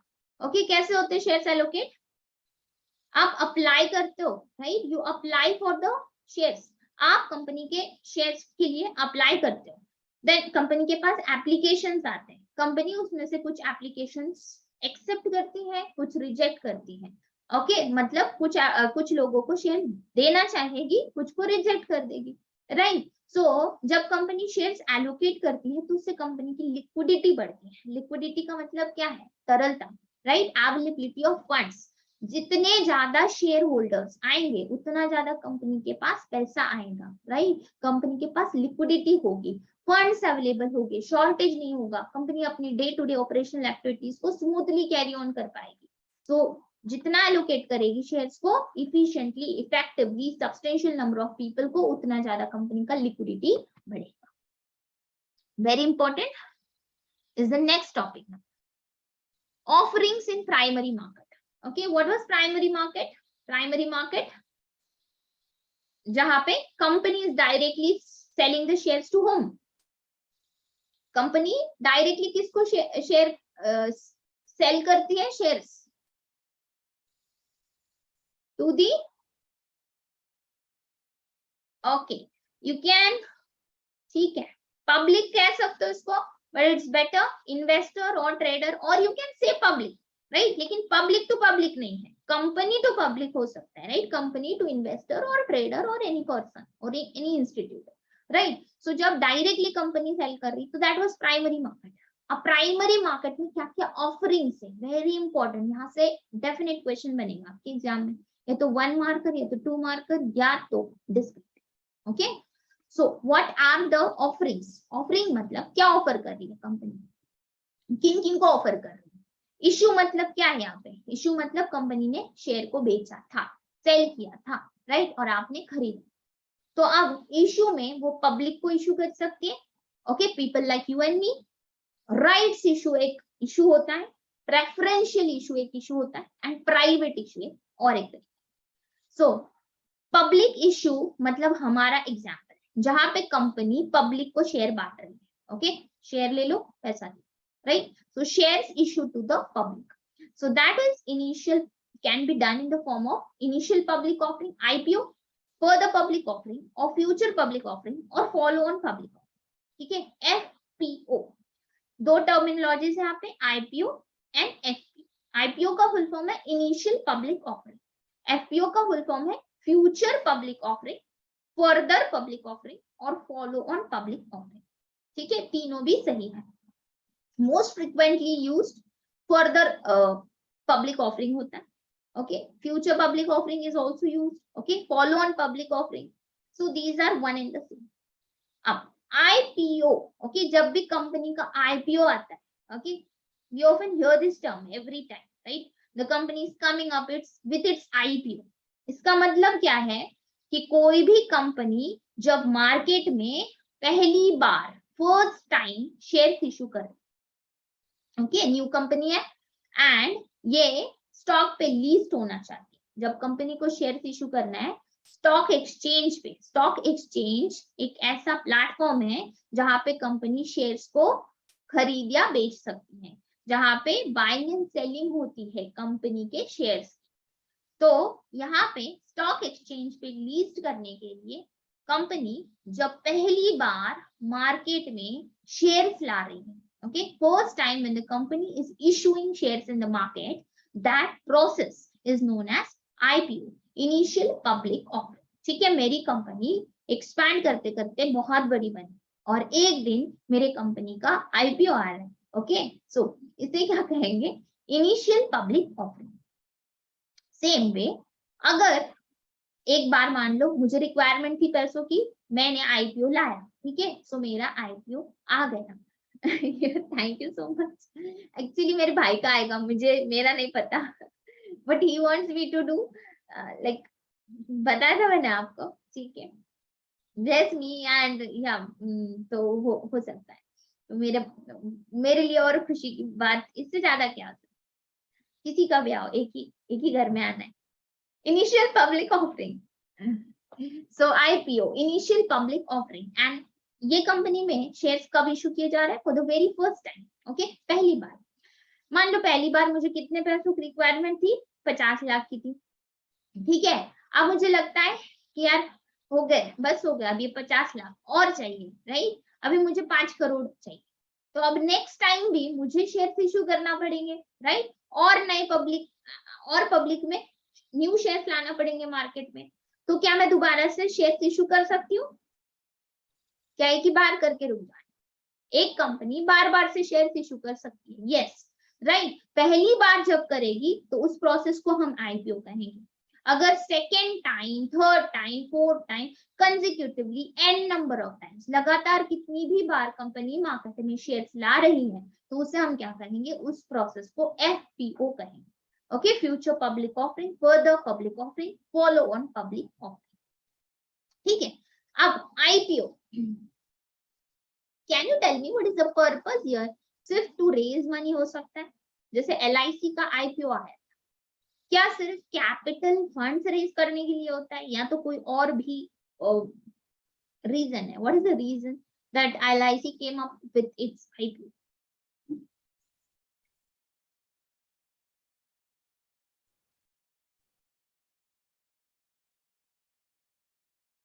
वैल्यूएशन बढ़ाने के लिए, ओके। लेकिन वजह क्या थी एलआईसी के IPO? Increase valuation, okay, to tap larger market, increase valuation, ठीक। Fund raise, okay. और कोई रीजन बता सकता है मुझे? कोई भी एक गवर्नमेंट ऑर्गेनाइजेशन का मान लो आईपीओ आ रहा है, तो what is the reason behind that?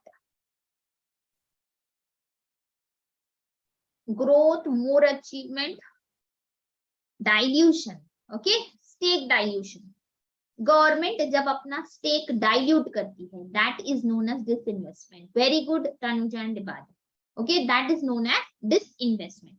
Invest मतलब पैसा लगाना, और डिसइन्वेस्ट करना मतलब पैसा निकालना, okay. So government is diluting the shares, dilute करना या डिसइन्वेस्टमेंट करने के लिए भी कंपनी का आईपीओ आ सकता है, राइट? सो इफ यहाँ पे government wants to dilute its stake, it will come up with IPO or further public offering, FPO also, okay। Future में और डाइल्यूट करना चाहेगी तो FPO आएगा।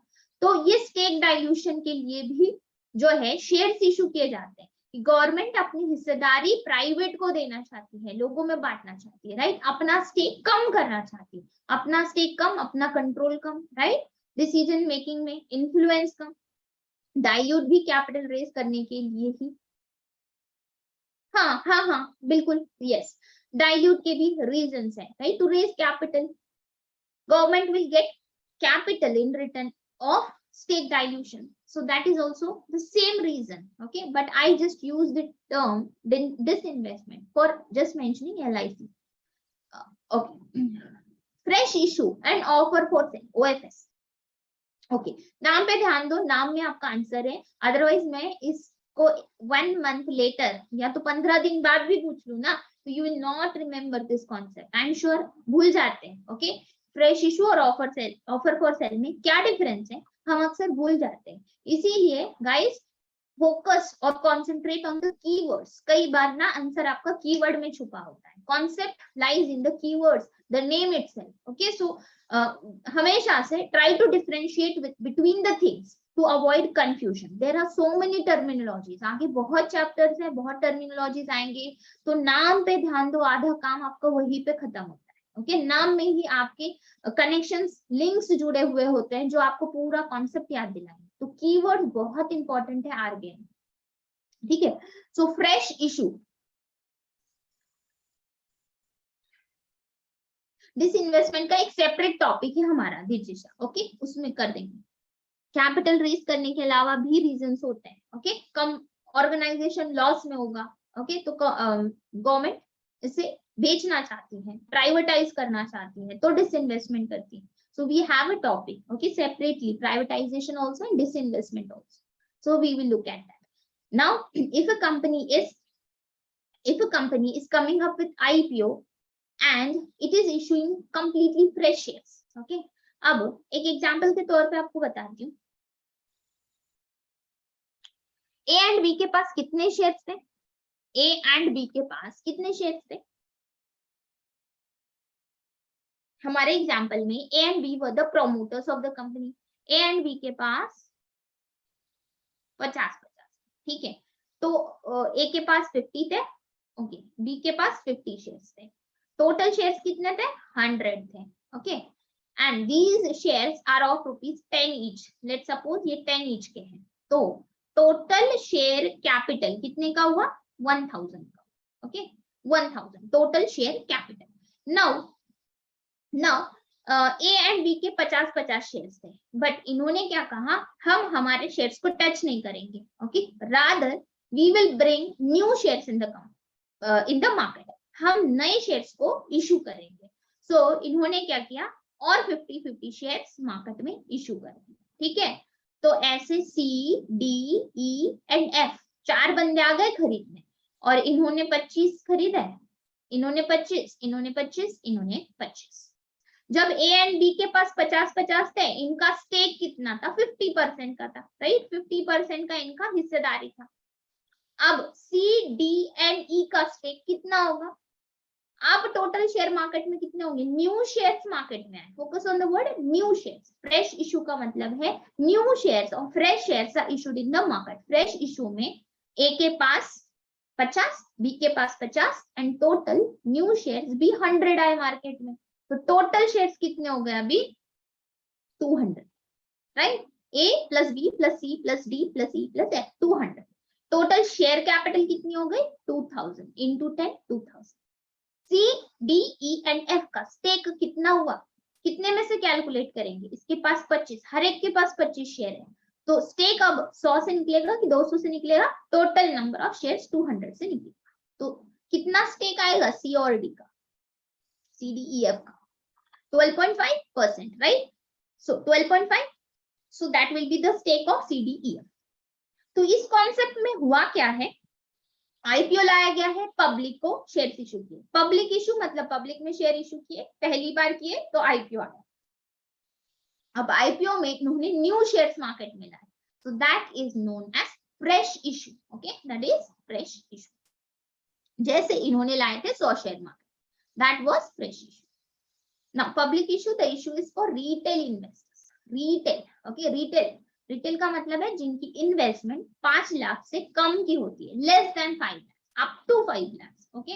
सो अप टू 5 लाख जिनकी इन्वेस्टमेंट होती है, दोज आर रिटेल इन्वेस्टर्स। पहले लिमिट हुआ करता था 1 लाख का, लेकिन कुछ 1 साल के अंदर ही, like more than 7-8 months ago, it was increase to 5 lakh, okay. So जिन इन्वेस्टर्स की इन्वेस्टमेंट 5 लाख से कम की है, उन्हें हम रिटेल इन्वेस्टर्स कहते हैं, छोटे investors, to buy the shares of the company. वो आईपीओ से एफपीओ से कर सकते हैं। एंड अगर कंपनी अनलिस्टेड कंपनी है जो पब्लिक में शेयर्स पहली बार इशू करना चाह रही है, तो उस प्रोसेस को हमने आईपीओ पढ़ा है। ये पूरा बिडिंग के थ्रू होता है, ओके, ऑक्शन होता है, और इसका जो पूरा प्रोसेस है, इसमें स्टेप्स हैं जो हम आगे के सेशन में डिटेल में पढ़ने वाले हैं कि आईपीओ प्रोसेस कैसे एग्जीक्यूट होता है, right. So we will be studying. अब आईपीओ में मैंने कहा फ्रेश इशू है। जैसे ए एंड बी के पास 100 शेयर थे, इन्होंने खुद के शेयर को टच नहीं किया, इन्होंने न्यू शेयर्स मार्केट में लाए, फ्रेश शेयर्स को मार्केट में लाया, तो इससे उनका स्टेक कम हुआ या बढ़ा? ए एंड बी का स्टेक क्या हुआ? पहले 50% 100 में से निकाला गया था, अब स्टेक कितने में से निकलेगा? 200 में से निकलेगा। तो ए एंड बी का स्टेक भी क्या हुआ? डाइल्यूट हुआ, रिड्यूस हुआ। तो fresh issue refers to the shares freshly issued by the company in which the stake of promoter decreases। हमेशा से याद रखे, नए शेयर इशू होंगे तो प्रमोटर का स्टेक डाइल्यूट होगा, डिक्रीज होगा पिछले स्टेक के मुकाबले। Fine, is this clear? Vishesh Vaibhav को समझा? दीक्षिशा, तनुषा, ऋतुजा नहीं आई, रिचा, और कौन है? सुशील कौन है? आई एम नॉट गेटिंग हिम। अगर आप देख रहे हो सुशील या सुनील, आई am not remembering your name, just message me, I'll add you to the Telegram so that I can keep sharing the links and yeah, हाँ, ओएफएस अब ऑफर फॉर सेल, ओके, अब क्या है, ऑफर फॉर सेल। ओएफएस में क्या होता है, अब न्यू शेयर्स नहीं आएंगे मार्केट में, फ्रेश शेयर्स नहीं आएंगे, अब ये अपना शेयर अपने पॉकेट से देंगे, ओके।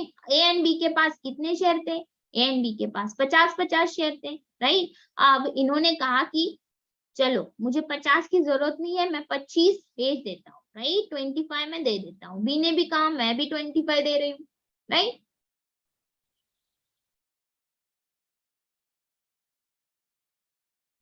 एफ ई, हाँ बताती हूँ, एफपीओ भी बताती। यू आर लुकिंग ब्यूटीफुल, छान छान, थैंक यू दीक्षा, छान छान, धन्यवाद। मराठी, ओके। एफपीओ तो प्रीवियस शेयर के मार्केट प्राइस पे ही लॉन्च होंगे ना। देखो पहले हम आईपीओ का प्रोसेस पूरा समझ लेते हैं विशेष, ठीक है, and then we will move on to FPO, fine. अभी आईपीओ में दो टाइप के ऑफरिंग्स हैं, okay, that is fresh issue and OFS. Fresh issue में नए शेयर इशू किए, ऑफर फॉर सेल में क्या करेंगे, सेल करेंगे, ओके। कि ए एंड बी के 50-50 शेयर है, ये कह रहे हैं हमें नए शेयर मार्केट में नहीं चाहिए, क्यों, इनका स्टेक तो डाइल्यूट हो रहा था। अब ये कहते हैं हम हमारे ही शेयर बेच देते, तो ए ने 25 बाहर निकाले, बी ने 25 बाहर निकाले, अब ये 25 में नए दो लोग आ गए, ओके, या तो हम कहेंगे 5 लोग आ गए, राइट। सो टोटल शेयर क्या हो गए यहाँ पे, 25 एंड 25, 50 शेयर नए मार्क यहाँ पे अपने पॉकेट से प्रमोटर्स बेच रहे हैं, ए एंड बी दे रहे हैं। तो C D E and F, F और जी भी आ गया, हर एक ने 10-10 शेयर खरीदे, ऐसे 5 लोग 10-10 शेयर खरीदे। तो अब ए एंड बी का स्टेक कितने से निकलेगा, ये मुझे बताओ, 100 से निकलेगा या 200 से। ए एंड बी का जब हम स्टेक कैलकुलेट करेंगे, इन्होंने अपने पॉकेट से शेयर दिए, वैभव, इन्होंने नए शेयर्स मार्केट में नहीं लाए हैं, इन्होंने अपने शेयर्स बेचे, इनके पास 50 थे, उसी में से 25 दे दिए, तो अब total share remain same 100, no shares are coming, no new shares are coming in the market, right. Out of the same existing shares the shares are sold in the market, so total shares तो 100 ही रहेंगे, तो इनका stake 100 से ही निकलेगा, ठीक है। Even C D E F G, इनका stake भी 100 से ही निकलेगा। सो यहाँ पे ऑफर फॉर सेल में क्या डिफरेंस है, it refers to the sale of share by the promoter, promoter खुद अपना शेयर बेच रहा है to the public where the money collected from the sale is pocketed by the promoters. अब ये ए एंड बी जब शेयर अपने बेचेंगे तो पैसा भी तो खुद ही लेंगे, राइट। तो जो भी पैसा पब्लिक उन्हें देगी, सी डी ई एफ जी, जो भी पैसा उनको देगी, तो वो किसका होगा, कंपनी का होगा या ए एंड बी का होगा। जब खुद के जेब से बेचा है तो खुद ही पैसा लेंगे, right. So offer for sale में पैसा किसके पास आएगा, प्रमोटर्स के पास आएगा, ओके, प्रमोटर्स के पास है। फ्रेश इशू में पैसा किसके पास आएगा, जब new shares, fresh shares market में इशू किए गए थे,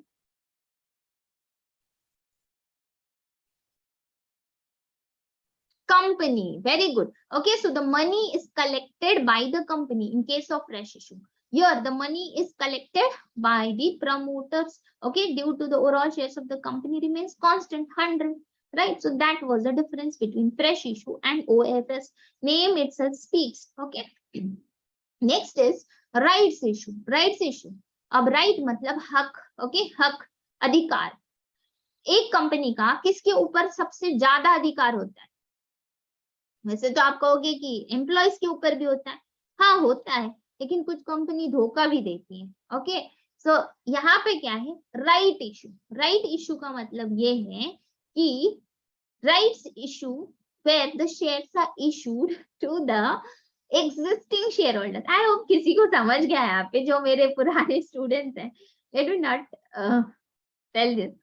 So एग्जिस्टिंग शेयर होल्डर्स कौन होते हैं, एग्जिस्टिंग शेयर होल्डर्स कौन होते हैं, जिन्होंने ऑलरेडी कंपनी के शेयर्स खरीदे हुए हैं, राइट। आप लोग जिन्होंने मेरे कंपनी के शेयर्स खरीदे हुए हैं, तो अब अगर मैं दोबारा से शेयर मार्केट में लाना चाहूंगी तो सबसे पहले मैंने किसको देना चाहिए, आप ही को देना चाहिए, because you are the existing share. मान लो मैंने आपको नहीं दिए तो आपको गुस्सा तो आएगा, लेकिन आपका एक लॉस होगा। वो कौन सा लॉस होगा? अगर मैंने आपको शेयर नहीं दिए, रादर मैंने डायरेक्ट पब्लिक में दिए। पहली बार आपने मेरे से शेयर खरीदे, अब मैं चाहती हूँ दूसरी बार मैंने और शेयर इशू किए, और मैं चाहती हूँ कि अब ये जो इशू है इसमें मैंने आपको एग्जिस्टिंग शेयर होल्डर्स को शेयर नहीं दिए, तो आपका कौन सा लॉस हो सकता है? गुस्सा वो अलग लॉस है। यहाँ पे आपका एक्चुअली में क्या लॉस होगा अगर आपको शेयर्स मैंने ऑफर ही ना किया?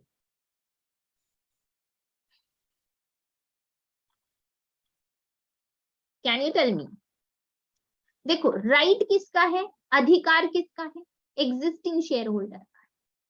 जब भी कोई कंपनी मार्केट में नए शेयर्स इशू कर रही है तो सबसे पहला हक किसका है? एग्जिस्टिंग लोगों का है।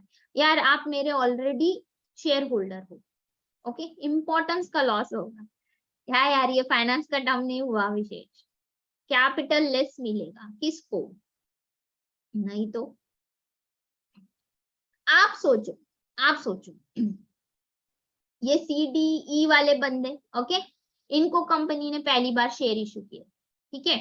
अब कंपनी ने इनको भाव नहीं दिया, दूसरों को ही ढूंढ लिया, ठीक है। सो यहाँ पे XYZ को ढूंढा, तो अब ये क्या कहेंगे? ओके, ठीक है, इनका इंपॉर्टेंस छोड़ो, बट इनका जो स्टेक है अगर इनको ही देते तो इनके पास नंबर ऑफ शेयर बढ़ जाते ना।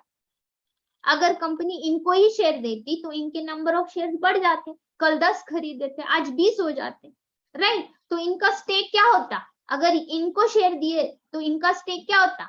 बढ़ता या तो सेम रहता, इंक्रीज होता या तो सेम रहता। अगर नंबर ऑफ शेयर बढ़ते एंड डिनोमिनेटर के अकॉर्डिंग या तो कांस्टेंट रहता या तो इंक्रीज होता, लेकिन घटेगा तो नहीं।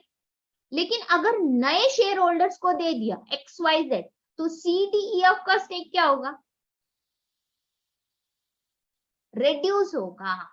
तो इसीलिए एग्जिस्टिंग शेयर होल्डर्स जो थे ना, CDEF, इनके स्टेक को डाइल्यूट होने से बचाने के लिए कंपनी क्या करती है? अगर दोबारा से शेयर्स इशू कर रही है तो सबसे पहले वो ऑफर किसको करेगी? एग्जिस्टिंग शेयर होल्डर्स को करेगी, right? So companies act according. A company which wants to raise more capital to an issue of shares must first offer them to the existing. क्योंकि यहाँ पे right किसका है, हक किसका है, इस चीज पे ध्यान दो। एग्जिस्टिंग लोगों का, एग्जिस्टिंग शेयर होल्डर्स का, to prevent them from dilution. Reason ये था, ओके। सो उनको डाइल्यूशन से बचाने के लिए पहले उनको ऑफर करो, अगर वो नहीं लेना चाहते हैं, वो रिजेक्ट कर देते हैं, then you go for someone else, right. So ऐसे ऑफर को हम राइट इशू कहते हैं। तो क्या ये लोग डिनाई कर सकते हैं, ऑफर को रिजेक्ट कर सकते हैं, डिक्लाइन कर सकते हैं? यस और नो? कंपल्शन है क्या? नहीं, okay. So when investor choose to decline the offer or sell the entitlement to another, it is called renouncing the right. Renounce करना, ओके, डिक्लाइन करना, रिजेक्ट करना, मुझे नहीं लेना, या तो आप ले लो, ठीक है, क्योंकि आपको ना सस्ते में देंगे। राइट इशू के लिए प्राइस होता है which is generally less than the market price. इसका बड़ा सा फॉर्मूला है जो सेबी में है, आप लोगों के लिए नहीं, ओके, RBI के लिए नहीं। Formula of this, so generally ये जो प्राइस होता है ना, ये मार्केट से कम प्राइस में होता है, क्योंकि अगर CDEF को दोबारा से कंपनी ऑफर कर रही है राइट इशू, तो वो कहेंगे हम तो मार्केट से ले लेंगे, आपसे क्यों ले, राइट। तो उनको ऑब्वियसली उनको कम प्राइस पे दिया जा रहा है, इसीलिए वो लेना चाहेंगे।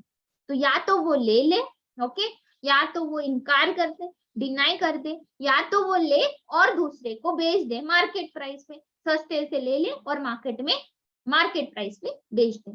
तीनों ऑप्शंस इनके पास अवेलेबल है। When investors choose to decline the offer, sell their entitlement to another. It is called renounce. Okay, renouncing the right.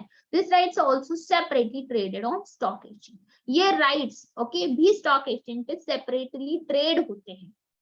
इस rights को भी खरीदा जा सकता है separately, ठीक है। This was your right issue. Next is preferential, okay, preferential issue.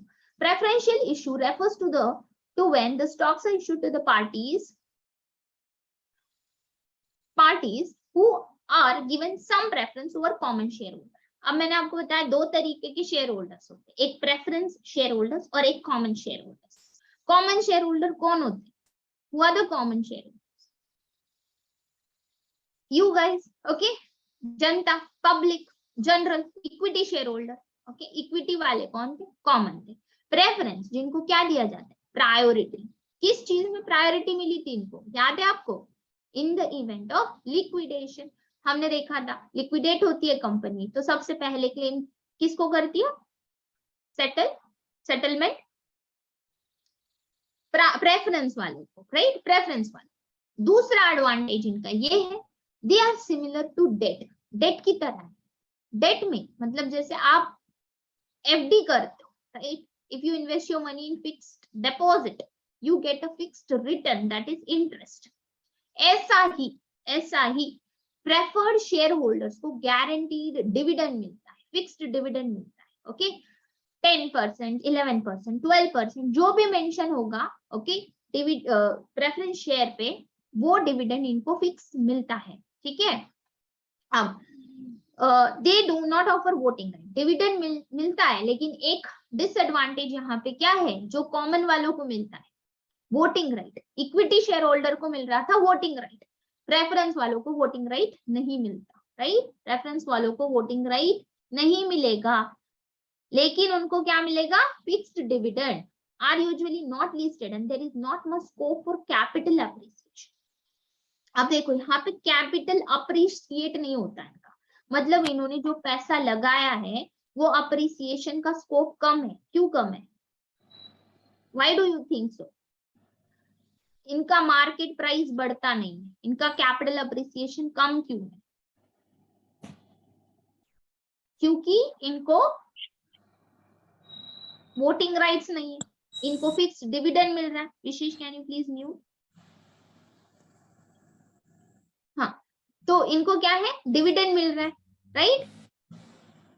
और वोटिंग राइट मिल रहा है या नहीं मिल रहा है? इनको फिक्स्ड डिविडेंड मिल रहा है, वोटिंग राइट नहीं मिल रहा है, ओके? सो कैपिटल जो अप्रिसिएट होता है ना, मार्केट प्राइस इंक्रीज होता है, ये इक्विटी के कंडीशन में होता है, लेकिन प्रेफरेंस शेयर होल्डर में कैपिटल अप्रिसिएशन का स्कोप कम है क्योंकि ऑलरेडी इनको फिक्स्ड डिविडेंड मिलता है, इसीलिए इनका कैपिटल अप्रिसिएट नहीं होता, इनका पैसा बढ़ता नहीं है जितना तेजी से इक्विटी का पैसा बढ़ता है, ठीक है? तो यहाँ पे दोनों के बीच में क्या डिफरेंस है? On what basis will you differentiate between preference and equity? These are some of the points. Preferential dividend option for shareholders. Preference shareholders को fixed dividend मिलता है, तो this is safe for which kind of people? कौन से लोग ज्यादा इसमें invest करना पसंद करेंगे? Preference share, those who are willing to take risk or those who are not willing to take the risk. देखो हम कहते हैं ना शेयर्स में बहुत रिस्क है, more the risk more the return. Senior citizens, okay, those who do not will to take risk, okay, unwilling to take the risk, तो उनके लिए प्रेफरेंस शेयर्स बेस्ट ऑप्शन है, राइट? क्योंकि फिक्स्ड डिविडेंड हमेशा से, okay, मिलता रहेगा। So preference share holders do not have any voting right, okay, whereas equity have voting rights. Shareholder have a right to claim the asset in case of wind up, okay? So winding up में इनको priority दी जाती है। Fixed dividend pay out for share holders irrespective of the profit earned, ठीक है? अब कई बार ये होता है कंपनी प्रॉफिट नहीं अर्न कर पाती, कंपनी लॉस में जाती है, तब भी वो क्या करती है? इस डिविडेंड को क्यूमुलेट करती है। मान लो इस महीने मेरी कंपनी ने आपको डिविडेंड नहीं दिया, आपके पास प्रेफरेंस शेयर थे, okay? If I am in loss, I am not able to give you dividend, तो what will I do?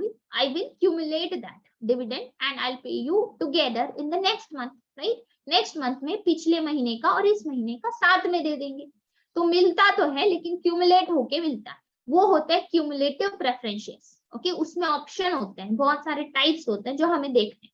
So cumulative preference shares में डिविडेंड क्यूमुलेट होके मिलता है even if the company is not making profit, acts as a source of hybrid financing, okay? अब इसमें हम देखेंगे hybrid financing में क्या होता है। हाइब्रिड मतलब दोनों फैक्टर्स है इसमें। हाइब्रिड मॉडल में क्या होता है? दो फैक्टर्स हो जाते हैं, जैसे कि कन्वर्टिबिलिटी, ओके? कुछ होते हैं कन्वर्टिबल शेयर्स, कुछ होते हैं नॉन कन्वर्टिबल। कन्वर्टिबल मतलब जो प्रेफरेंस से कॉमन में कन्वर्ट किए जा सकते, नॉन कन्वर्टिबल मतलब जो प्रेफरेंस से कॉमन शेयर्स में कन्वर्ट नहीं किए जा सकते, इक्विटी शेयर्स में कन्वर्ट नहीं किए जा सकते। तो हाइब्रिड जिसमें कन्वर्टेबिलिटी वाला ऑप्शन हो, वो एक हाइब्रिड फाइनेंसिंग का तरीका है। ओके, अब जनरली अगर आप कन्वर्ट कर लेते हो तो आपको क्या एडवांटेज मिलेगा? Preference shares if they are convertible, तो एडवांटेज क्या होगा? एक टाइम के बाद, मान लो एन नंबर ऑफ इयर्स जो फिक्स्ड है, 3 सालों के बाद कन्वर्टेबल ऑप्शन है आपके पास, कन्वर्टेबिलिटी वाला। तो अगर आप कन्वर्ट कर लेते हो कॉमन में, इक्विटी में, तो अब आपको डिविडेंड मिलना बंद हो जाएगा, फिक्स्ड डिविडेंड ऐसे। ओके, फिक्स्ड डिविडेंड नहीं मिलेगा, लेकिन क्या मिलेगा? इक्विटी में आने के बाद वोटिंग पावर मिलेगा, राइट? सो यहाँ पे हाइब्रिड, ये हाइब्रिड का तरीका। तो टाइप्स होते हैं इसमें, क्यूमुलेटिव एंड नॉन क्यूमुलेटिव एक टाइप होता है, participating and non participating, redeemable and irredeemable, convertible and non convertible. ये आपके 4 से 8 टाइप्स जो है डिराइव हुए। क्यूमुलेट, जैसे मैंने आपको बताया, डिविड, अगर कंपनी लॉस में है तो अभी के लिए वो नहीं दे रही है आपको डिविडेंड, लेकिन नेक्स्ट मंथ आपको या उसके नेक्स्ट मंथ आपको पिछला सारा क्यूमुलेट करके दे देगी। सो दैट इज क्यूमुलेटिव। अगर ऐसा ऑप्शन है तो that is cumulative. Non cumulative जो नहीं देगी। Okay, in this type of shares do not accumulate dividends in the form of arrears. Okay, arrears मतलब डिविडेंड नहीं दिया गया आपको। तो in case of non-cumulative, the dividend payout takes place from the profit made by the company in the current year. ठीक है, so those are not cumulating, पिछला आपका डूब जाता है, और करंट ईयर में अगर कंपनी प्रॉफिट बना रही है तो ही वो आपको डिविडेंड देगी। तो you have to carefully choose, okay, whichever preference shares you are purchasing. Participating, अब कुछ ऐसे प्रेफरेंस शेयर्स होते हैं जिनमें पार्टिसिपेशन वाला ऑप्शन प्रेजेंट है। वो क्या करते हैं? फिक्स डिविडेंड एंजॉय करते हैं, also share in the part of surplus profit. अगर कंपनी के पास सरप्लस प्रॉफिट होगा तो वो डिविडेंड डिक्लेयर करेगी, राइट? या तो उनका मार्केट प्राइस बढ़ेगा, राइट? तो इसके साथ साथ, डिविडेंड के साथ साथ, अगर प्रॉफिट में भी पार्टिसिपेशन आ जाए, मतलब मार्केट प्राइस भी बढ़ रहा है, तो उससे हम पार्टिसिपेटिंग प्रेफरेंस शेयर करेंगे। ओके, जनरली ये सिर्फ टाइप्स में देखने मिलता है। नॉन पार्टिसिपेटिंग मतलब those who don't participate in the profit of the company. Okay, these shares do not yield the shareholders the additional option of earning dividend from the surplus profit. अगर company profit कर रही है, okay, फिर भी dividend नहीं दे रही है, okay, so that is for non participating. Non participating वालों को डिविडेंड एक्स्ट्रा नहीं मिलेगा, जितना फिक्स्ड है उतना ही मिलेगा। Okay, besides that will not get any in case the share holder receives only fixed. Redeemable, redeem का मतलब क्या है? रिडीम का मतलब, देखो, कंपनी ने शेयर्स आपको क्या किया था? इश्यू किया था। कंपनी ने शेयर्स आपको किया था इश्यू। रिडीम का मतलब है एक मैच्योरिटी के बाद, के एक पीरियड के बाद, लेट्स सपोज 5 और 10 इयर्स, जो भी मैच्योरिटी है, सपोज जैसे ये एक फिक्स डेट मान लो आप, ओके, इस डेट के बाद कंपनी आपका पैसा आपको लौटा देती है। जनरली ये इक्विटी में होता नहीं है, ओके, एक बार आपने पैसा लगा दिया, कंपनी आपका पैसा लौटाती नहीं है, आपके शेयर का वैल्यू बढ़ता है। लेकिन यहाँ पे टाइप्स होते हैं, रिडीमेबल एंड नॉन रिडीमेबल, जिसमें redeemable preference shares are shares that can be repurchased और redeemed by issuing company at a fixed rate and date. Redemption is the opposite of issue. Issue करना मतलब बेचना, redeem करना मतलब वापस लेना और पैसा आपको लौटा देना। कंपनी आपके शेयर वापस लेती है, थोड़ा बायबैक से अलग है, ओके, बायबैक से अलग है। रिडम्पशन एक मैच्योरिटी पे होता है, ठीक है। तो रिडीमेबल प्रेफरेंस शेयर्स में एक फिक्स डेट होती है जिसके बाद कंपनी आपको डिविडेंड देना बंद कर देगी, ओके, आपसे शेयर ले लेगी, आपका पैसा आपको लौटा, दैट इज रिडीमेबल। इररिडीमेबल जिसमें कोई भी मैच्योरिटी नहीं है, ओके, आपको अंत तक के डिविडेंड मिलता ही रहेगा, जब तक आपके पास वो शेयर पड़ा हुआ है तब तक आपको डिविडेंड मिलता ही रहेगा। This is not basically found in India, okay, India में नॉन रिडीमेबल जैसे प्रेफरेंस शेयर्स नहीं होते, ओके। सो नॉन रिडीमेबल में क्या है? आपको unlimited N number of years तक के डिविडेंड मिलता ही रहेगा जब तक आपके पास शेयर है। मतलब कंपनी इससे बायबैक नहीं करेगी, आपका पैसा, आपके शेयर्स लेके आपको पैसा वापस नहीं करेगी। सो that is non irredeemable. Convertible तो आपको समझ में ही आ गया। कन्वर्टिबल मतलब एक स्पेसिफिक टाइम के बाद आप उसे कॉमन इक्विटी शेयर होल्डर्स में कन्वर्ट कर सकते हो, अगर वो कन्वर्टिबल है। अगर वो कन्वर्टिबल नहीं है तो उसे नॉन कन्वर्टिबल कहेंगे। Fine. So this was about the types of preference share. Okay, go through the types again. Types of preferential issue. In case there is any problem, you can ask me in tomorrow session. Then कुछ हम regulations पढ़ेंगे. Only related to private placement and preferential issue. Okay, अब basically SEBI वालों को बहुत है regulations. आपके लिए डाला इसीलिए जो टॉपिक से रिलेटेड है। ओके तो कुछ फैक्ट्स भी आपको ध्यान में रखने हैं, बिकॉज कॉर्पोरेट गवर्नेंस जैसे टॉपिक पे भी बहुत सवाल बने पिछले साल, इनफैक्ट डिस्क्रिप्टिव बना था, तो इस वजह से आई थॉट कि कुछ फैक्ट्स पे हमें जोर देना जरूरी है। ओके इस बार भी। So we will look at some kind of regulations or provisions related to preference shares and private placement. Okay, दो चीजें इसमें बस इतना बचा है। एंड देन कुछ कॉन्सेप्ट्स और आगे हमें पढ़ने हैं। डिपॉजिटरी रिसीट्स क्या होता है, देन पूरा प्रोसेस आईपीओ का। ओके एंड सेकेंडरी मार्केट के कुछ इंटरेस्टिंग टर्मिनोलॉजीज को हम देखेंगे कल के सेशन। कल की मतलब हम डिसाइड। स्टक हो रहा है क्या दीक्षिशा? ओके सबके लिए हो रहा है। Anyone else facing the issue? दीक्षिशा क्या हो गया फिर? एक काम करो, आप रिकॉर्डिंग पे देख लो कि स्टक हुआ था क्या रिकॉर्डिंग में बीच में, तो आपको डाउट मतलब क्लियर हो जाएगा। ओके हाँ फर्स्ट क्लास है।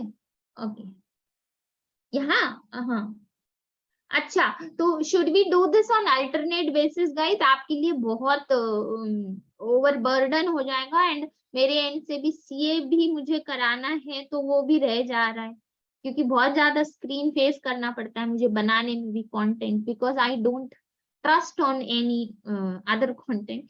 मैं खुद बनाती हूँ अपना कंटेंट। यस तो यू टेल मी कि you want this class static class to be on regular basis, that will be for sure regular basis पे रहेगा। बट एक दिन फाइनेंस, एक दिन मैनेजमेंट, ऐसा करें तीन या तीन दिन मैनेजमेंट 3 दिन फाइनेंस यू से, क्योंकि वैसा भी कुछ टॉपिक्स ऐसे जो 3 दिन में भी पूरे नहीं होते हैं। बट हाँ मैं टाइम बढ़ा दूंगी, सुबह का क्लास फिर 2 घंटे करेंगे। हाँ और अगर बीच में ब्रेक लो तो फिर 2.5 भी जा सकता है। अगर आपने 10 मिनट का ब्रेक ले लिया बीच में तो 2.5 तक स्ट्रेच करेंगे, और अगर नहीं लेते हो तो 2 घंटा कंटिन्यूस करेंगे। शुड वी कीप ना दिस वे? ओके एंड शाम में 9 बजे I will start with August MCQs. ठीक है अगस्त के मैं आपको डेट्स दे दूंगी, let's suppose 1 to 5 and we will take MCQs on August. Because क्या होगा, आपके पास एक टारगेट रहेगा कि मैम अगस्त भी प्रिपेयर करना है। So I give you the links. ठीक है मैं आप लिंक तो आपको डाल ही दिए है, वैसे तो लिंक्स भी मैंने उस कोर्स में डाल दिया। अगस्त करंट अफेयर्स विजिट करो आप, पूरे पीडीएफ्स आपको मिल जाएंगे। ओके कल तक तो आपको 31 अगस्त तक के पूरे पीडीएफ मिल जाए, आज कुछ 26-27 तक के होंगे, आप देख लो। और उसके लिंक्स एम्बेड किए हुए हैं, जो बचे हुए सेशन से वो भी होंगे, लेकिन तब तक के फर्स्ट वीक के या 1 to 5 अगस्त आप पढ़ के आओ। और उसके बाद हम उसके बाद हम ये करेंगे। ठीक है ओके रेड बुल पी के आएंगे मैम? नहीं लेंगे? ठीक है ठीक है ठीक है ओके मैम हम 3 क्लास लेते हैं। हम 3 क्लास लेते हैं तो 1 और 1.5 घंटे की लेते थे, राइट? ओके 1 और 1.5 घंटे की लेते थे। मैं सोच रही हूँ कि क्लास, देखो कई बार ऐसा होता है ना, एक टॉपिक में पढ़ाऊँ 1.5 घंटा, जहाँ पे मुझे 2 घंटे की जरूरत है वहां पे मुझे 3 घंटे लग जाते हैं, अगर सेशन ड्यूरेशन 1.5 घंटे का। मैं सोच रही हूँ कि 2 घंटे ही करूँ सेशन ड्यूरेशन, तो फिर आपको एक ही क्लास करना पड़ेगा डेली, और एक इसका करना पड़ेगा करंट अफेयर्स का। हाँ 3 दिन नहीं करना पड़ेंगे, आपके लिए भी रिवीजन को टाइम मिलना चाहिए, राइट। 12 बजे है ना, is it okay for you 12 to 2 or something else? 12 to 2 is fine for all, right? And current affairs is equally important, Ditisha. Okay, current affairs equally important है, बहुत important है, right? I don't think कि आपने lack करना चाहिए वहां पे भी, हाँ, ओके, या एंड हाँ सैटरडे भी क्लास लूंगी ऊपर से, वो भी टेंशन मत, एंड सिलेबस भी आराम से कंप्लीट हो जाएगा, वो भी टेंशन, मैं वही कह रही हूँ, हाँ बिल्कुल बिल्कुल करंट अफेयर्स लेंगे, that's what I am saying. So शाम में मैं करंट अफेयर्स रखूंगी फिर, ओके।